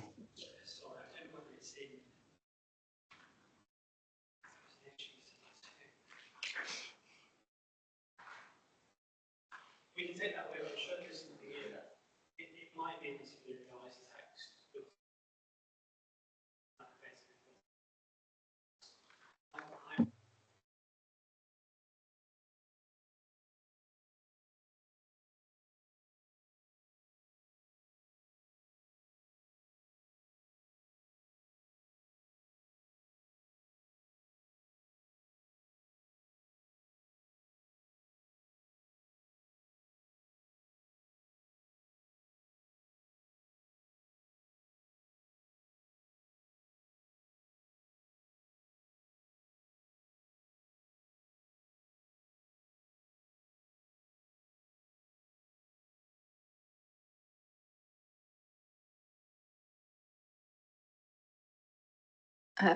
Just to add to that point, I think we suggested some wording in our hearing statement, maybe what you were thinking about, but in terms of the that very point about the proposals not prejudicing of the delivery. So at 4.6, our hearing statement, and I think it's the sustainable transport corridor through the site, which is one of the key deliverable elements, which applies, I think, across the site. So we'd suggested a form of wording on that specific point.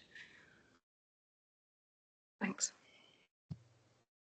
This is why, to be honest, this site is different to the St Albans one because of the site ownership issues, and we'll task council with taking that away. I thought it was in there. It might not be, but we would probably, we'd be happy with that sort of wording around not prejudicing development, and I'm sure the council would be as well. You wouldn't want to see piecemeal applications that then prejudice, the delivery of the wider site. That's not what you're wanting to achieve, is it? So. Take it away, double check if it's not in there, we'd support that. Yeah, Thank you. Okay, let's take a break. There's only a couple of questions that I've got left. We'll take a very quick break. We'll resume at 10 past. Is that okay? Thank you.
Okay, thank you everyone. We'll resume and continue. So you talked about a mix of uses. We've talked about a couple of main modifications that are necessary there.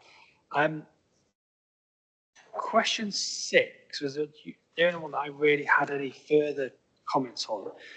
And this is on a similar theme, really. Are the infrastructure requirements in respect of HM01 suitably clear?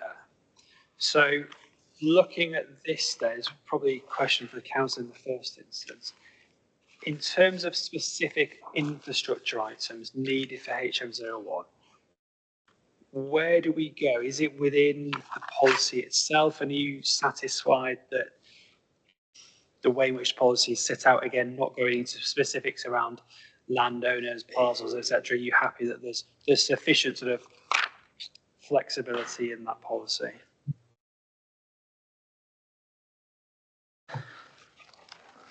Thank you, sir. In short, yes, we are happy that it is sufficiently clear. As part of our response to question 6, again, we do cross-reference back to provision of infrastructure across Hemel Hempstead was also something we responded to as part of matter 4, issue 4, questions 1 to 3. And I think, in particular, the discussions that flowed from that were a lot about the urban expansion extensions of Hemel. And again, I just want to kind of just be clear that that's something just to be something to take away and just revisit as part of our overarching response on this. We've clearly done a lot of work over years on infrastructure delivery plans. We've done 2 versions of it, one for Reg 19, another one for submission. And again, for matter 2, we're working together collaboratively with St. Albans and Hertfordshire on infrastructure delivery, and we produced a draft HGC IDP. And our intention is to refine and update both the local plan IDP and HGC IDP as we near adoption is the next step for that. But we have set out at various stages the expected infrastructure, and that's been refined and honed over time. So within the site allocation policy, we're very clear. I think key infrastructure, firstly, the need for homes, as spelled out, the need for primary schools, the needs for secondary schools, suitable alternative natural green space is essential too at this stage, the Northern Sustainable Transport Corridor, a range of new retail and community facilities involving a new district or local centre with a medium or large supermarket, again informed by evidence, and our statement in terms of the uses cross-references the various elements of our evidence that have shaped and informed those particular requirements. We need to retain the ancient woodland, but also provide public open space as well as gypsy traveller sites. But in terms of the infrastructure point, we're clear that a lot of work has been done on that, and it's shaped in the concept master plan, which we're looking to update. Kind of gives you an indicative kind of overview of how it might look. We recognise obviously there's a bit more refinement to be done on that, but in terms of the policy requirements within the plan, we think it's sufficiently clear. It's notwithstanding the fact that there's contributions towards offsite and other provisions and expectations. That's where the IDP kicks in terms of that secondary level of information and those other elements in terms of their criticality and importance to the allocation. So taking those into account, we feel that the approach to this site, as indeed with any others, is sufficiently robust.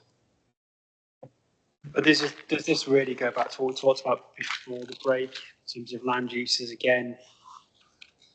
There's plenty with it. It's more within the HGC policies, isn't it? We could get dragged into trying to modify HM01 in a way that sets out precisely who's going to be providing what, where, and when. That actually is a bit of, do we take a step back and provide a bit of flexibility to ensure that this site comes forward?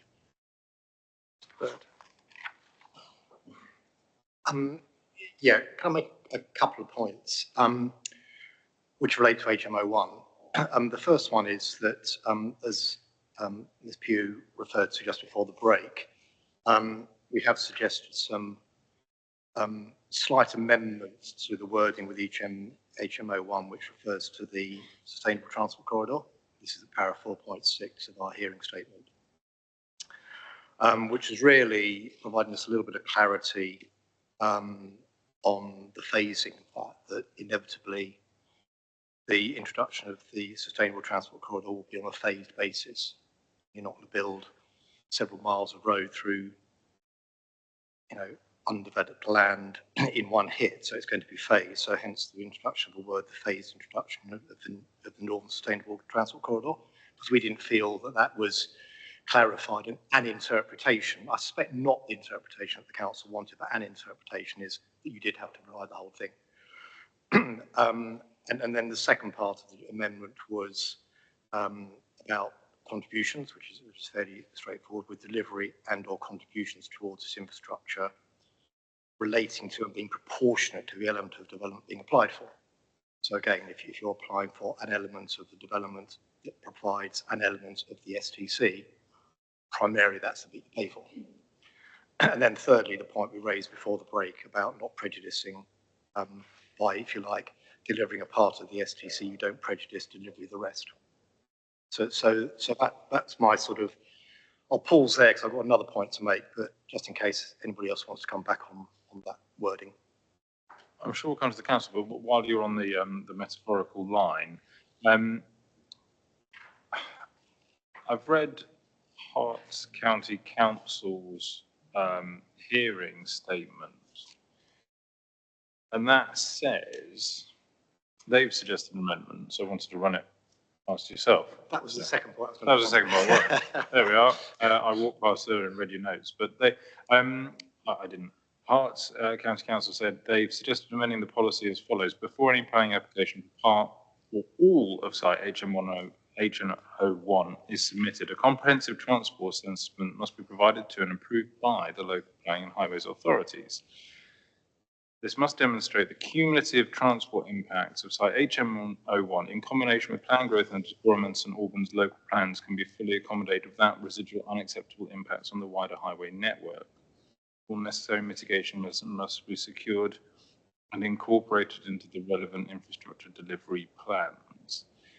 Now, I read that, I have to say, as if there isn't certainty in terms of residual effects. Well, that's sort of question in terms of the developability or the deliverability of the site.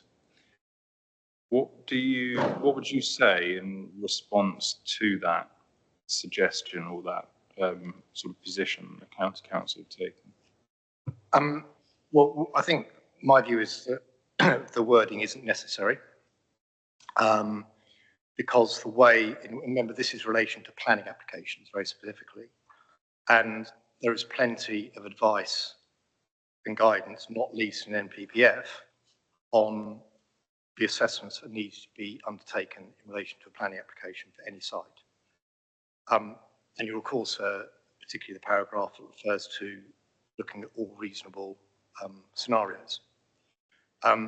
So we think, if you like, the assessments that, and we understand where the council and the county council are coming from. And so just to be clear, in the statement of common ground between Hertfordshire and Dacorum, there's an alternative suggested wording from Dacorum Borough Council to address this point. Just so, there's two alternative bits of wording. I think our position is we don't need either because this is assessment that would be undertaken in any case in the normal course of events in submitting a planning application. If, on the other hand, it is felt some additional wording is necessary, we've got an alternative suggestion. And if I can just explain the reasons of our concern with the wording as it is. I mean, it will be a first in my career where a comprehensive transport assessment has been provided and approved prior to submission of the planning application. So I don't think we could have a planning transport assessment is provided and before the planning application is submitted as approved. In terms of cumulative assessment, we've got 2 points on that. We fully understand and would normally undertake the cumulative assessment, but it's really important to recognise that a development coming forward with a planning application does not have to deliver the infrastructure to cater for that cumulative development.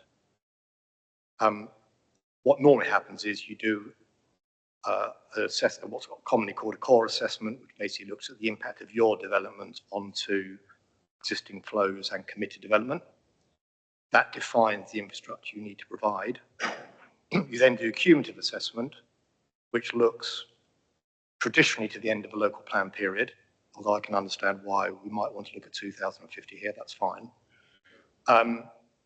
which really informs the transport authorities on what infrastructure may need to come forward from other developments. And really what you're trying to do is to make sure that development A coming forward, the first development, doesn't prejudice that infrastructure coming forward that will be supplied by others. Now, we can encapsulate that in some wording, and in fact, I've got some suggested alternative wording to cover that, but we sort of think it's covered already by MPPF and other guidance. Yes, and I think it comes back to, well, I mean, it comes back to the not prejudicing point that we've talked about in other respects, doesn't it, more broadly? It also comes back to the sort of clear water we want to put between a local plan process, which is based on justification for allocations, versus a planning application process, which is about a specific instance. But I am more towards your perspective, because we've got the framework that talks about any, I forget the exact wording, any development that results in significant, is it significant amounts of movements? Anyway, yeah. In terms of travel plans, transport assessment. So as you say, I mean, be that as it may, there will be the need to address such things as part of any planning application. So I do question whether that is necessary for soundness, effectively. Is it necessary for consistency? So I'm about to be told that it very much is. So Could I just clarify the point? It's para 116 in PPF, and it might be worth me reading it out. Development should only be prevented or refused on highway grounds if there would be an unacceptable impact on highway safety, or the residual cumulative impacts on the road network following mitigation will be severe, taking into account all reasonable future scenarios. My own view is that that covers it. Okay. Mr. Collier. Thank you very much. Thank you. Our position comes not so much from enhancing the policy of the MPPF so much as the modelling work to date. Significant work's been done, various scenarios. We are content that up to the end of the plan period, the allocation is sound. The problem stems more from the quality of data you can use to test the site at the later stages beyond the plan period. So there is a level of concern that what we're seeing in those results could be interpreted in a number of ways because of that poor quality data. So you could say it's going to be fine, you could say it's not going to be fine. And what we're saying is a site coming forward, or part of the site coming forward at an early stage would need to account for what is going to happen beyond the plan period for the totality of the site. And the lack of certainty known at this stage makes that very, very difficult. Noting previous conversation on numbers being understood and the wider background growth, which is the concern is DFT, Department for Transport. They provide background growth figures which aren't necessarily available to the length of time we seek. So the position is one of ensuring that should one party or part of a site come forward, it suitably addresses the growth so that the entirety of the site isn't stymied by it happening. I do take the point of prior to submission. I think that's correct, and I think that's the crux of Dacorum's amendment to our suggested wording, that it simply forms part of the transport assessment submitted with an application. Is there a general transport policy in the plan? Travel plans? TC9, did you say? 1. That'd be traditional.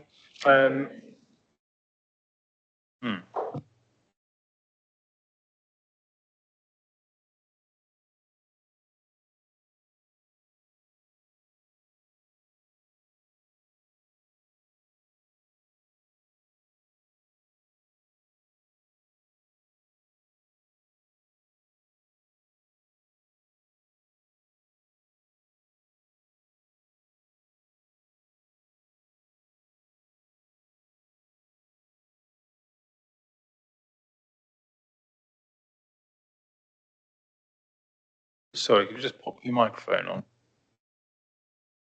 on? So a suggested amendment to that policy is where transport modelling demonstrates that the cumulative impact of development proposed in the local plan necessitates improvements to a strategic or local highway network, development will be required to contribute proportionally to the delivery of that infrastructure. Now, there's then a phrase which says, regardless of whether the need arises from the individual site alone. We would amend that policy, literally that last phrase, but have the same sense, I think. But so in a way, it's covered in that policy as well. Sorry, just one final point. I suppose for us, the clarification is when we're referring to a site, is it a portion of the allocation or is it the entirety of the allocation? Our concern is you would have sites come forward, not deliver the infrastructure required, and the last piece of the puzzle has a significant amount of currently unknown infrastructure. There may not be a problem, and that's down to the modelling issue we said earlier. That's beyond the plan period. But I suppose that's the clarity would be helpful to us, is that any part of a allocation should robustly consider the full allocation to ensure it doesn't start. I take that point. Can I ask you, Mr. Gully, then, so subject to Mr. Bird, who just read out a potential change to strategic policy TC1 regarding transport assessments, ensuring that development doesn't prejudice future development, taking account of how things sit in the round. Is your suggestion in terms of HMO1 necessary, or would an amendment there give you sufficient comfort? Guided by yourself and the LPA, we've sort of set out our concerns on this. It could be a general one for beyond plan period growth or within the application itself. If you're suggesting that it could be suitable as a modification, then we're happy to work with the Crown and the applicant, the site, and the LPA to put some correct wording in. I think the answer to a lot of this is potentially within policy HGC2, and we talked a lot in the St Albans local plan examination, and apologies for keeping going back to that, but it is important because we talked in that joint session about ensuring that the two plans, said similar things. And we talked about modifying their sort of strategic Hemel Garden communities policy. And a lot of these issues just sort of reflect what was said there. We talked about, sort of collaboration. We talked about, proposals not prejudicing other parcels coming forward, et cetera, And I just wonder, again, working very much on the basis that less is more and ensuring that the plan is sound. I hear what you're saying about you've got concerns that, there's individual plan applications going to come forward here. Ultimately, the council has submitted this as one allocation. And I know that obviously the Crown Estate, and I know that Kitewood, are sort of quite busy working on their individual parcels, but at the end of the day, this is one allocation. And that can't be lost. It has to be that you have the policy. The council's position is we think there's exceptional circumstances to take this whole entire site out of the green belt because it's going to come forward as one coherent, deliverable new community. That's the council's position. And so I'm really concerned about diving into detail, trying to amend policies to try and sort of protect individual positions about, well, we might come forward first and we only want to provide this. That's not what it's about. This is one allocation, and the policy has to be worded in a way that plan applications, yes, we accept will come forward individually, but there has to be a consideration as to the allocation as a whole. And I'm just a little bit mindful of the conversation, just getting a little bit focused on trying to sort of protect individual positions around, well, okay, we might come forward first and we might do this. That's not what it's about. Less is definitely more. And I think some of the changes we talked about in St Albans are relevant here. It's about phasing implementation strategies. It's about transport impacts, considering have a look, the plan is read as a whole. Do you need to start modifying things to try and preempt something which may or may not happen? That's the sort of concern that I've got. So yes, you know, we'd be happy to support changes which are necessary for effectiveness. And it goes for both sides of the room, really. It goes from the county estates proposed changes or suggested changes, and it goes from the county council suggested changes. We are not here to make this plan better. We can only change it for soundness. And is there something so fundamentally unsound with this plan in all of its 187 pages that's unsound? It's going to prevent this site coming forward. And that's, I think, what I'm struggling with. So yes, happy to recommend some changes, but just bear in mind it is about that. And I've been here before with too many plans and too many strategic allocations where we come back in 5 years' time and nothing's happened because it got way too complicated. I agree. And actually, I think all the suggestions we've been making is to precisely facilitate that. The thing that worries us, and the very important reason why we suggested the introduction of the words a phased introduction of the STC, is the thing that will delay the introduction of this plan, is if you have to over-deliver infrastructure on day one.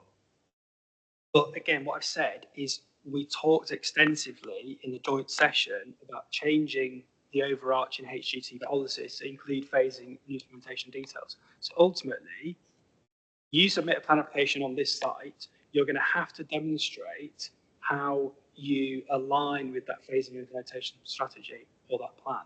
If you don't do that, you don't pass go. And there surely is enough in that to prevent all of these concerns from happening.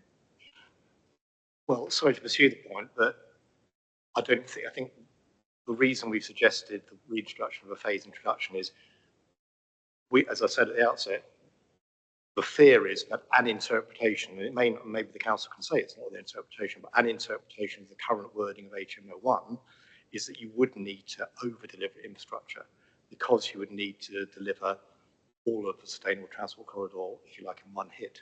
That's all we're trying to safeguard against. So we're actually trying to encourage delivery, enhance delivery, not prevent delivery.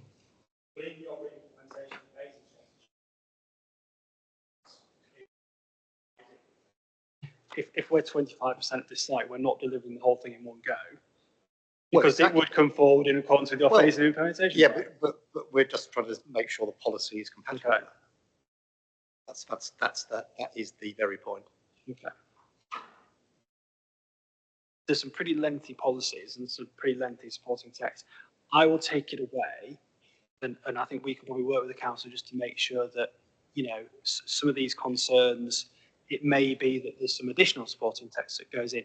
I'm pretty sure that through some of the changes we've talked about, again, in St Albans plans will apply to this, we'll probably pick up exactly these points without trying to over-engineer it, pardon the pun, to really go into, well, I will provide this, and I will provide that. Because that's what the phasing implementation strategy will be all about. Unfortunately, we can't, as inspectors, start directing councils to modify plans to almost tell them what to do at that decision-making plan application stage in terms of this may happen, this may not happen, because you end up sort of going down rabbit holes a bit, really. There has to be an element of phasing implementation strategy that will address exactly the issues you're concerned about. Yeah, I I get the point, but it's if you try and sort of preempt every possible scenario, where do you stop?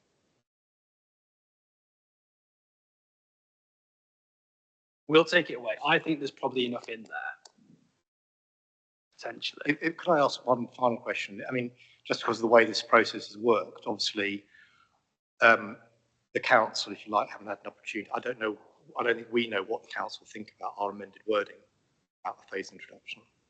I mean, if we came up with agreed wording with the council on that amendment, would that be helpful or unhelpful? I obviously, Mr. Bristol and I very much encourage dialogue between participants outside of the room. And if you want to do that, and if you suggested changes and you said, we think the submitted plan's unsound, we think it should say this, and that was an agreed position between all the sort of landowners of this site and the council, then we would take that into account. But what we don't want to do is unnecessarily delay this process trying to agree a very precise sort of wording. And it goes back to that point, is it really, really necessary? If you've got an amended HGC2, which we'll talk about, as we did last time, phasing, implementation, strategy, it talks about sort of, proportionate contributions, et cetera, If there's enough in there and the sort of 5 pages of policy and text, do we need to? I agree. If depending on what that amended policy says, that may cover it. Yeah. But taking the point, I do agree. Taking the point, I do agree. We don't want a situation where there is, potential ambiguity and some development stalled because of an uncertainty. And it goes back to the point so Ms. Bristol was going to make about the county council's suggested changes.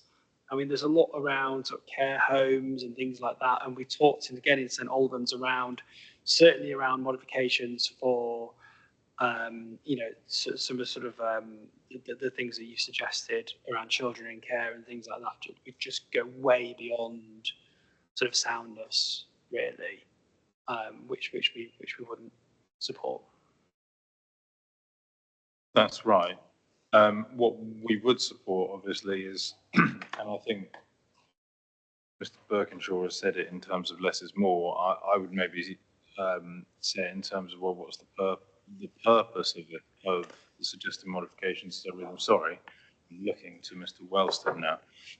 In terms of the suggested modifications in relation to care bed homes, the different needs of different people, is the kind of a purposive approach. So the aim there is to achieve a range of different types of housing for people with different needs. Absolutely, that's consistent with the framework. No problem with that. Where we have a problem is when it comes to specificity. So in the same way as the 3,500 homes where there's a very hard edge. You suggested 70 to 80 bed care homes. If someone provides 65 bed care home there, they are automatically not fulfilling that requirement. So we're absolutely fine with some policy that is consistent with meeting needs as evidenced in terms of those, with particular needs, that's fine. But when it comes to specificity in terms of 70 to 80 bed care homes, that goes to a level of detail which is going to be hostage to fortune, I think, if different things come forward. So absolutely fine on the one hand to reflect that, but not to go into the level of specificity. And again, not to go into the level of specificity, and we said this very clearly at St Albans, where I don't think you were, Mr. Worsted, but someone from the county council was, not to talk about where, vulnerable children in care might be homed or anything like that in the plan, just simply to reflect that there are needs of particular individuals that will need to be catered for. So that's our position on that. I think that was everything I wanted to raise on this question. Mr. Birkinshaw, is there anything else that you wanted to talk through on question 6 with HMO 1? No, it's just as you were talking, looking back through that HGC policy and the supporting text. I say we'll take it away. I think where the sustainable transport corridor is concerned, I think yes. Does it need to refer to what's envisaged? Yes, it could do. Just don't want to get really into too much detail. And I said before, I do think that the changes we've already talked about in St Albans, which will be relevant here, will address some of these issues. Okay. So then, Mr. Colley, your flag's up. That may be a legacy thing, but Mr. Body, yours is. Am I there? Yeah, thank you. Firstly, can I just feedback? Not easy to work through everyone's planning language and acronyms as a lay person, but I've done my best. And I may be wrong here, but when I read our infrastructure requirements in respect of allocations, HMO1, suitably clear, and would they come forward in a timely and viable manner? From the parish armour, we asked the question in our statement, has anyone given consideration about the traffic flow outside this area? So in terms of where we are not saying there's anything unsound in the plan, but we are saying that not in the travel plan, nor in what we've read here is any consideration given to the rural areas north of this plan, and particularly the traffic. And I haven't heard anything that changes how we felt about that. And I do take what I did understand is that you can't have all that in place at this stage, but some consideration and impact assessment on what would happen to transport in the rural areas above the development would seem fair and appropriate to us. I think that's an absolutely fair point. And if we're invited to consider this allocation sound, well, it will have a transport evidence base. Mr. Layden, this may be a question that you'd like to cover in terms of what assessment has been done more broadly in terms of transport.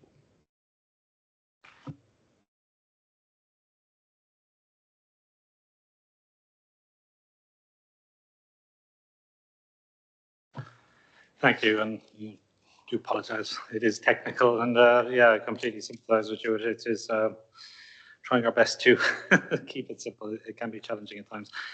With regards to the transport evidence, and it flows on a little bit from the previous conversation, and indeed it was something that was discussed in some detail in our responses to the Matter 2 hearing sessions relating to Hemel Garden communities. We've done quite a substantial amount of evidence looking at the impacts. With that, we have undertaken a range of different transport models. The most pertinent ones I would point to is TRA 04.1, which is the traffic modelling report from November 2024. And then we had an addendum to that produced in March 2025. That's TRA 04.2. That's just references within our library. And we also had, in addition to that, the Hemel Sustainable Transport Study, Hemel Hempstead Sustainable Transport Study, which again looked at the initiatives and interventions to come up with, how we can help reduce the need for people to get in their motor cars as part of the County Council's Local Transport Plan 4, ensuring development growth is compliant with that. That is TRA 01.1. Now, in simple terms, if I can, the work we've done to date and was summarised in a summary narrative that we submitted as evidence for the stage 2 hearings. There was a transport narrative that was prepared by the County Council, supported by St Albans and by Dacorum, and kind of spelled out all the various different modelling work that's been undertaken, not just in Dacorum, but in St Albans also, and pulled that together. And what that demonstrated is to all intents and purposes, what we all expect. Yes, there will be some impacts on the network. It is significant? No. Can they be mitigated? To the best of our knowledge within the plan period? Yes. We have modelled, and I think the points that we've got around today was not necessarily concerned about the growth within the plan period 2041, including the 1,500 homes we're seeking to deliver in that period for HMO1. But recognising that the modelling, when it goes beyond that period, starts to become, the level of certainty about its outcomes become a bit more uncertain, because for some of the reasons that, some of the matrices and the data that's used to feed into that doesn't go that far. So we have done, in our view, all that we can to understand it. Always caveat, models are models. And the plan itself, and then the interventions and some of the requirements for Hemel Hempstead to ensure modal shift and modal share is secured, is set out within the plan. But yeah, in terms of that, it's well understood. Yes, there are impacts. Can they be mitigated and reduced? Yes. Are those interventions included within the plan, yes, and also through the infrastructure delivery plan that accompanies it.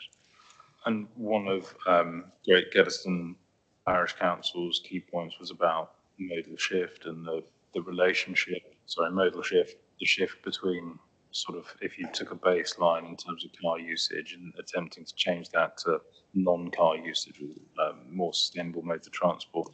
That was one concern that I picked up from your representation in terms of the location of the site. It comes back, I suppose, in the round to the sustainable transport corridor and ensuring that development brings that forward in order. So, yes, I appreciate we've talked to some extent in three-letter acronyms, but thank you for explaining that.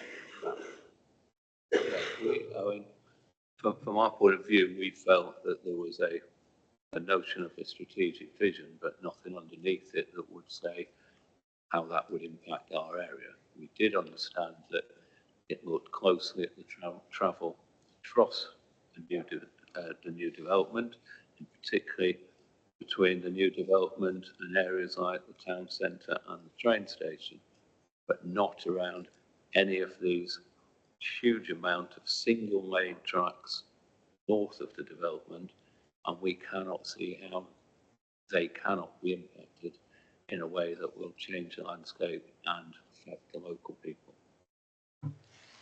Absolutely, understood. And I think I quipped earlier that hearings can be unsatisfying things, but I take that point, and we've read what Great Geddesden had to say, so we will consider that in the round, including looking very carefully at the evidence. And obviously, we're going on a lot of site visits, having already been here in part. But okay. Anything else on HMO1? I suppose that's the point to ask this, because we've got a very clear explanation, I think, from the council in terms of implications for the Children's Beachwoods SAC, and question 8 is essentially a catch-all question, enabling anyone to say anything that they haven't already, and we've noted that there are some main modifications that have been tabled, and I think we've given an indication as to how to go with all of those or to have some discussion. So any other points on HMO1? No? Okay, well, we have some things, so thank you on behalf of Mr. Birkinshaw and myself for everything that you've said and contributed. That's very useful.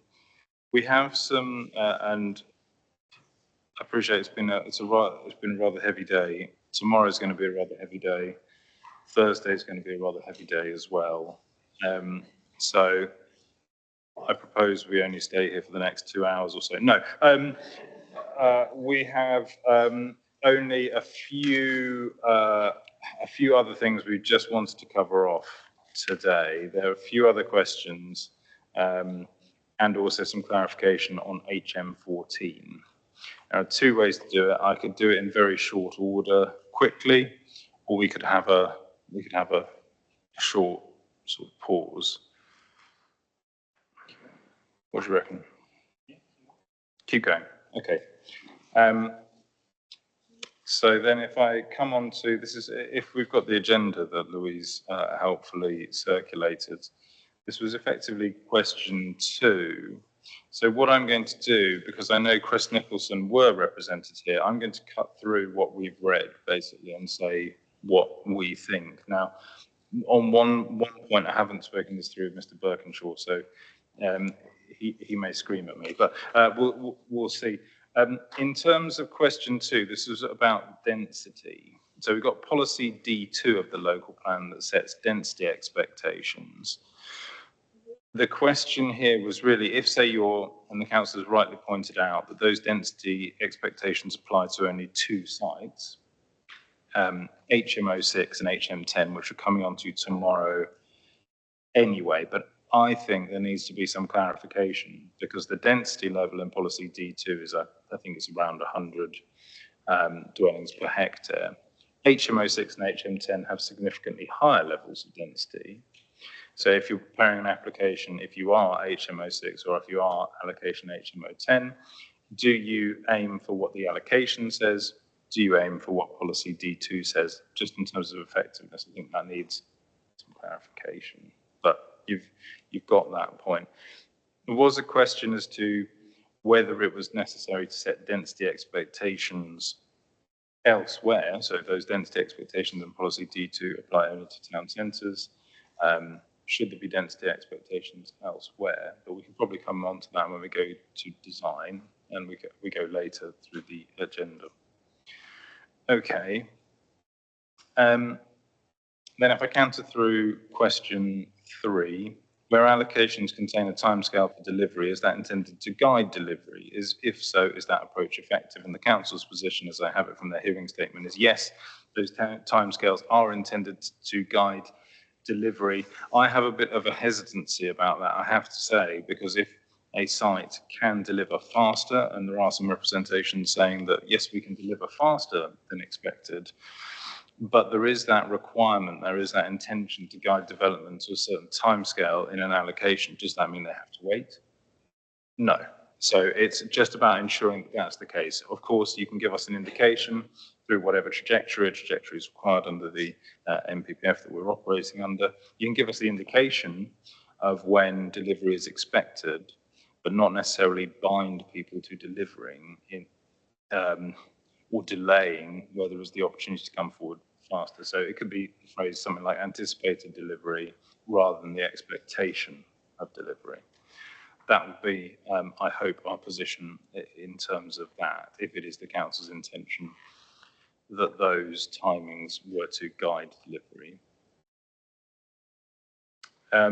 We have effectively covered questions 4, which deals with the differential treatment of greenbelt within site allocations or outside in different circumstances. And we will come on to question 5 in terms of site allocations. So I'm satisfied with what we've heard so far on those, and in terms of what we'll discuss on a site-by-site basis, that we don't need to explore those particularly today, because boundaries and vulnerability to flooding crop up a number of times in terms of sites. So from my perspective, that's all the other questions on the agenda sort of addressed in very short order. We did also put HM14, allocation HM14 on the agenda because of its proximity, obviously. That, as we understand it, so if I can just basically ask for the council's clarification that our understanding of that is correct. That one was carried forward from the site allocations development plan document. And there is, as we understand it, resolution to grant outline permission, and we've got the reference for that. That was application reference 19/02749/MOA. So there's resolution for that. That appears to be for 350 homes as opposed to 385. So there's a modification there, isn't there, in terms of the allocation capacity, if I'm right in that. Mm-hmm. Is there any update in terms of the status there? So there was a resolution to grant outline permission. Has that materialised? Still resolution to grant outline permission subject to 106. Just to note, the modification reflects the fact that the site allocation boundary included an area of land in Dacorum Borough Council's ownership, which was reflected within the commitments, so within the committed supply. So if we take the allocation down to 350, that's the remaining to be delivered and to have planning permission granted on that site. So the allocation changes, but the numbers don't, effectively. Is that right? Because we have 350 for the allocation, we have some land excluded from it. That's the remainder of the 35. Yeah. Okay. Gotcha. That makes sense. Does anyone? I haven't seen, if I'm honest, any hearing statements or, from recollection, any particular representations on HM14. I don't know if the council is aware of any controversy there, and given there's a resolution to grant outline permission. Okay. Okay. So that for me was everything that's on the agenda. I just, if it's okay with you, Mr. Birkinshaw, want to, within the last sort of 4 minutes, give a little indication as to how I see tomorrow working with the slides. Is that okay? Any other points from you on? Yeah, I was just going back to the point that Mr. Bird and others had made. Two points, if you may quickly, on HM01 and highways.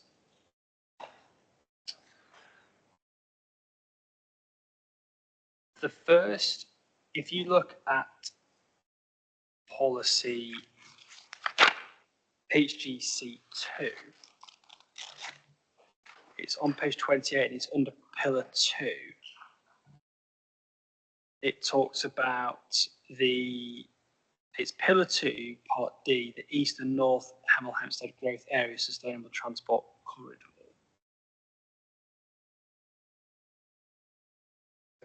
It's on page 28 of the local plan, and it's pillar 2, part D.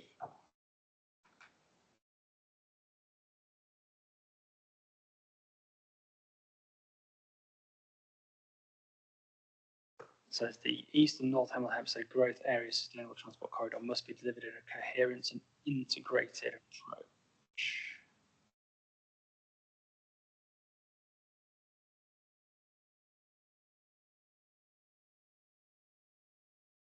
I'm thinking out loud, and I'm also put this to the council as well, and it's a thought only at this stage, is to whether the word phased appears in criterion D.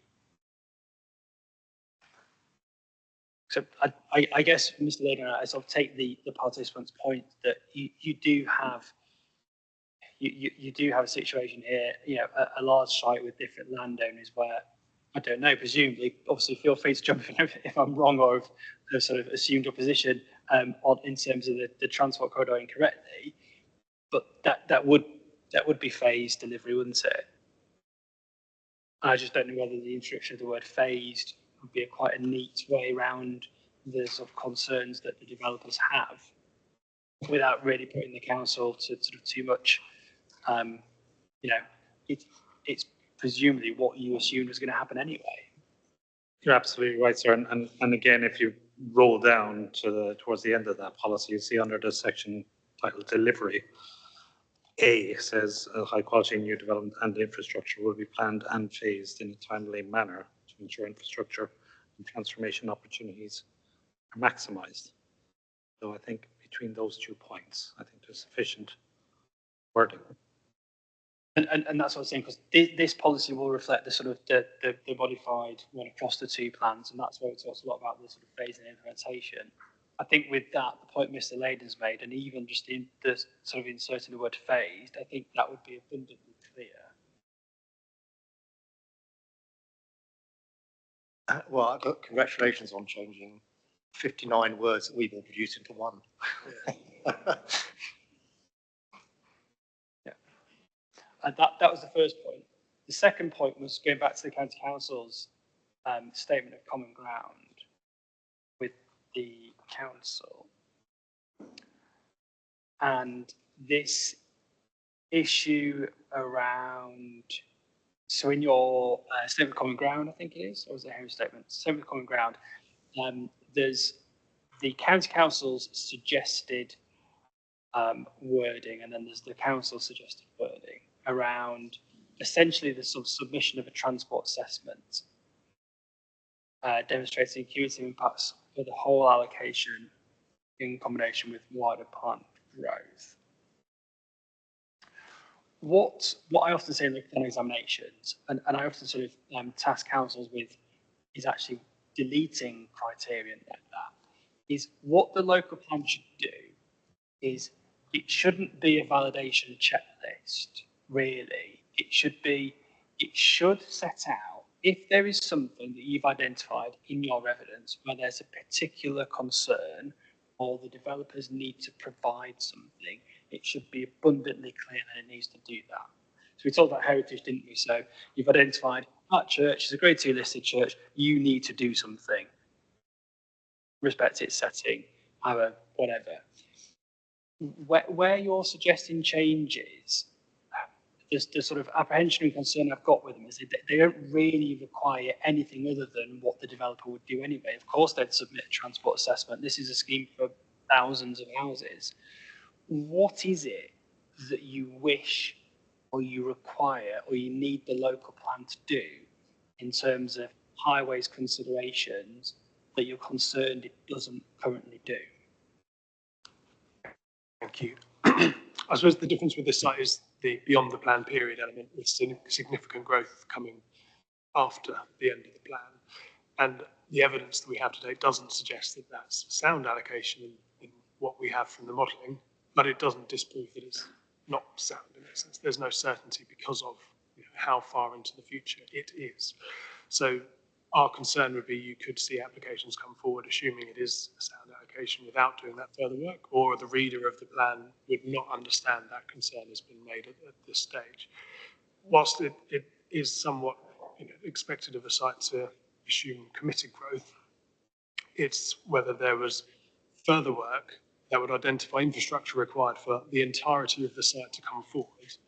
And if that infrastructure wasn't identified at the very earliest stage, could that impede the delivery of it through funding apportionment or something like that? At this stage, because there's so much of an unknown of what that mitigation may be, that's where our concerns come from, is that risk of a site being built out and coming to a certain point in its delivery so far on in the future, no one could know at the moment, that the next parts of the site can't go forward, notably with the incredibly difficult area with national highways and the ambitions of modal shift in the area. It's a delicate area that I think we just felt warranted that additional level of work to understand. So again, just thinking about a way around it, is it that if essentially the full scale or more than 1,500 dwellings were to come forward during the plan period, you'd effectively be looking for something else, be it further investigation, more analysis, potential further mitigation? I think if let's, hypothetically, if an outline application for the 5,000 came forward, it would have a supporting transport assessment for that much development and all the committed development. And so we would be content. It's whether there's a risk because it's beyond the plan period that a smaller element could come forward without giving that consideration. That's the concern, I suppose. So an outline comes forward for 5,000. It would obviously have a transport assessment with it. So that's fine. It's tested 5,000. Yeah. If a smaller parcel, the 1,500 parcel, came forward without the consideration of the white land, I realise it's different titles and names, is enough status given to that land as committed development in the future. So if that did, it's very difficult talking hypothetically. Let's say an application came forward for 2 parcels, 3 parcels, and it was for 1,500 dwellings in this plan period, and they said, fine, this development's fine, there's some mitigation that's going to go in, it's absolutely fine, and so didn't deal with the rest of it. Would it not be the case that when that plan application came in, that would be the appropriate stage to then consider it? Well, that's where we're looking to mitigate the impact of the whole site in terms of the infrastructure needed. And because that's not known, could you make it unviable for the last part of the site? The last 1,000 units, for example, might lead to something that could have reasonably been identified as an early stage and funded as a joint piece of infrastructure. That was the change that we talked about, where there'd be a requirement that goes in the plan to say that any plan applications essentially don't prejudice the delivery of the remainder of the site. So would that not cover it? So if you had an application come in, and I'm going to lump them together, Kitewood and the Crown Estate come in for 1,500 homes, and you've got concerns that effectively some mitigation going and there's sort of like mopping up that capacity. Would it not be incumbent upon them at that stage to demonstrate compliance with the plan, to say, well, hang on a minute, no, we're not prejudicing the rest of the allocation because there's space to do X, Y, and Z? Yes, and that's I suppose, an overly cautious reason for our position would be, is there a world where, because it's beyond the plan period, that wasn't necessary? What's the level of commitment of that growth? So that's where this is stemmed from. So there is an assumption by us that any application coming forward would include the entirety of the site, whatever number that ends up being, to be sort of successful or suitable at a planning application stage. And the concern was that that may not happen. I think with that additional requirement that would probably be sufficient, because it would be obviously incumbent upon then looking at this half of the room, so lump you all together, sorry, but it would be incumbent upon you at that stage to demonstrate that you're not prejudicing the, the delivery of the rest of this site. Exactly. I mean, you'll remember that the full 5,000 will be allocated. So in doing a transport assessment, the Highway Authority will certainly ask, and we would in any case do an assessment, including all allocated, a cumulative assessment, assuming all the allocated site, to check the very thing you're talking about, that we don't prejudice the remainder of that allocation coming forward at some future day. I suppose it's just recognising at that stage that if the impacts from the 6,000 sites resulted in a piece of infrastructure being required, there would need to be, oh no, there was discussion earlier, but how would there be the apportionment exercise for that infrastructure at that first stage?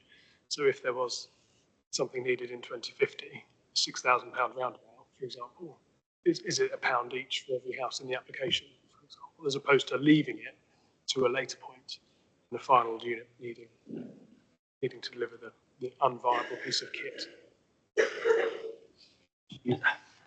It's difficult because you're looking beyond the plan period, but you're probably looking beyond even local plan review territory, where it could, if the council wanted to at that stage, review and update the local plan, and if that piece of infrastructure was needed, then the council could at that stage, in however many years' time, we'll come back and be discussing in the next Dacorum local plan, say, well, actually now we need this big ticket infrastructure item, and the plan's amended to put that in at that stage, or the new plan would include it, more important. Yeah. So at one point, I think I was going to take one step back to clarify something and sort of a few things that have been said in the last sort of 10, 15 minutes. There has been an assessment. In fact, we undertook it on behalf, if you like, of the authorities. It's part of the evidence base, might be on the St Albans local plan rather than this one, I'd have to double check, looking up to 2050. And you recall this probably from the St Albans examination, sir, but there was a debate about when does phase 3 of Project Shakespeare needed. So that work was done, and it demonstrated that in the current local plan period, i.e. up to 2041, so with 1,500 units in the Dacorum local plan, you needed Project Shakespeare phases 1 and 2. And you didn't need phase 3 up to that period, but you did need phase 3 up to 2050. So that work has been done. It's in the evidence base. I don't think there is any doubt that strategic infrastructure in terms of national highways, and national highways have agreed that analysis. We know enough about that up to 2050. I think what the county are probably talking about is more detailed local infrastructure, because strategic infrastructure has been assessed, as indeed has the local, to the extent appropriate for a local plan. Yeah, sorry for clarification. I don't think we're talking about major bits. It's, Hemel, Hempstead, and likes of that, all of which would be better known and understood when you had things like the phasing of G bus routes and things like that, whether they were going to be delivered or not. So it's a complicated piece.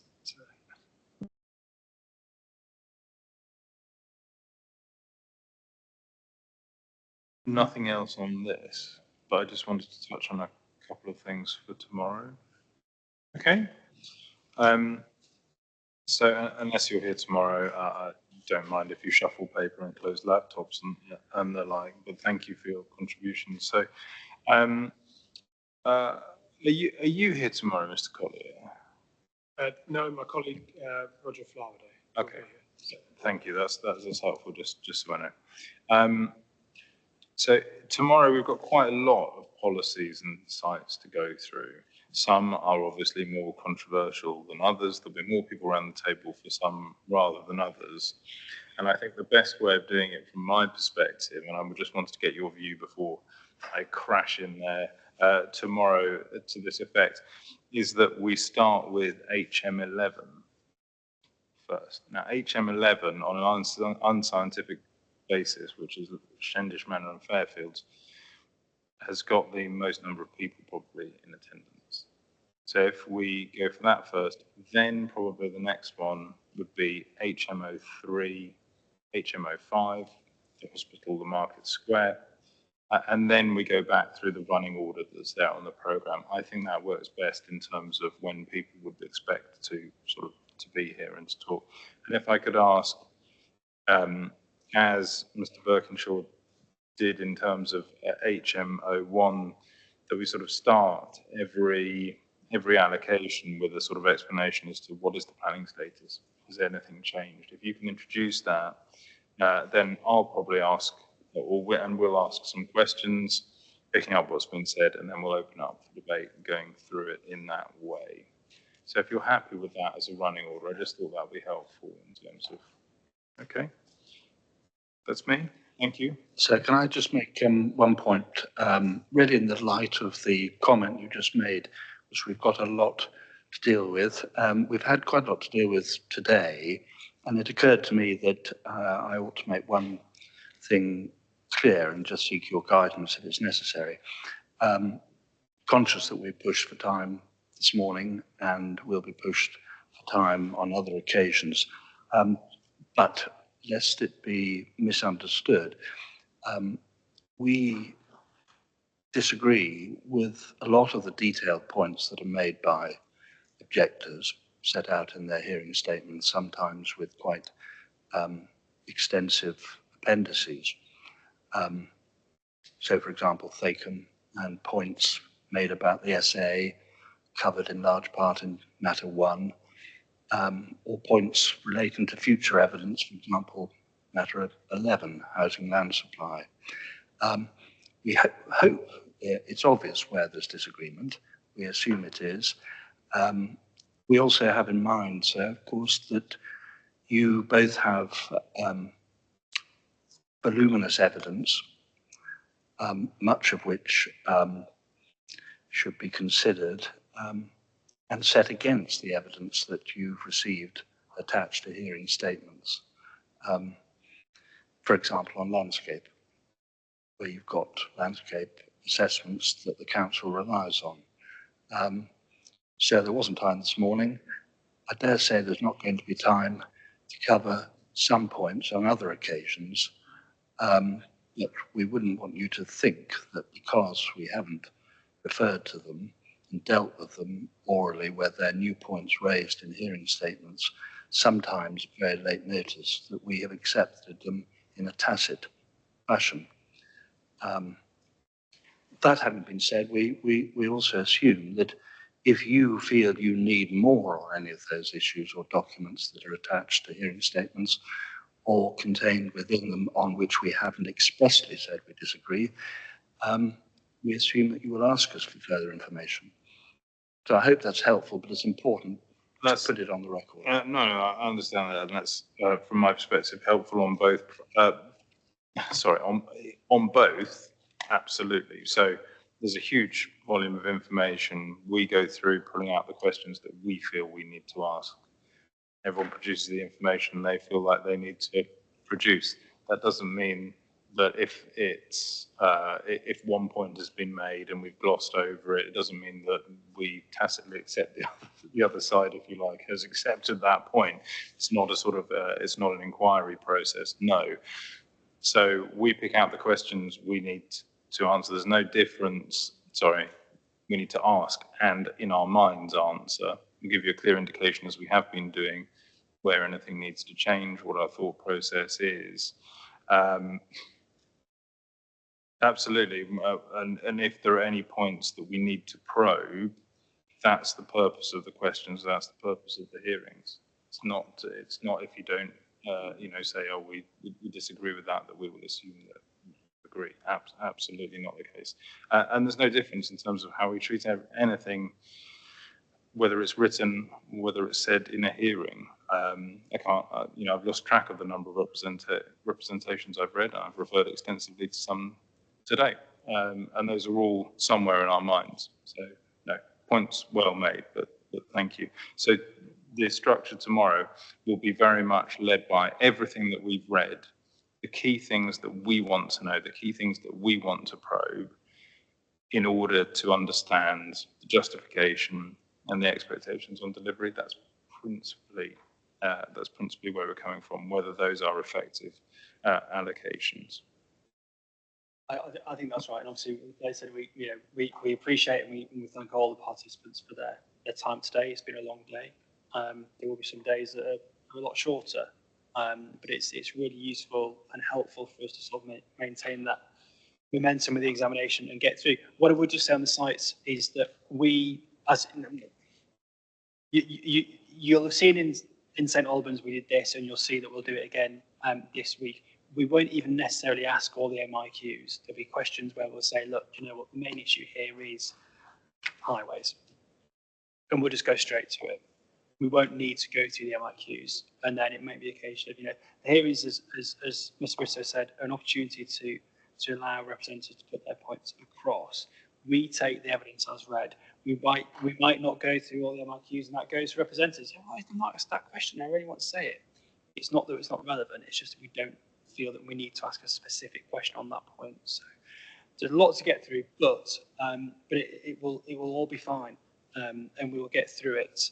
And no, it won't become certainly a public inquiry. There's no presentation of evidence or anything like that. There's no cross-examination. So don't feel that you have to necessarily sort of go through everything that you've said in statements and appendices and all the rest of it.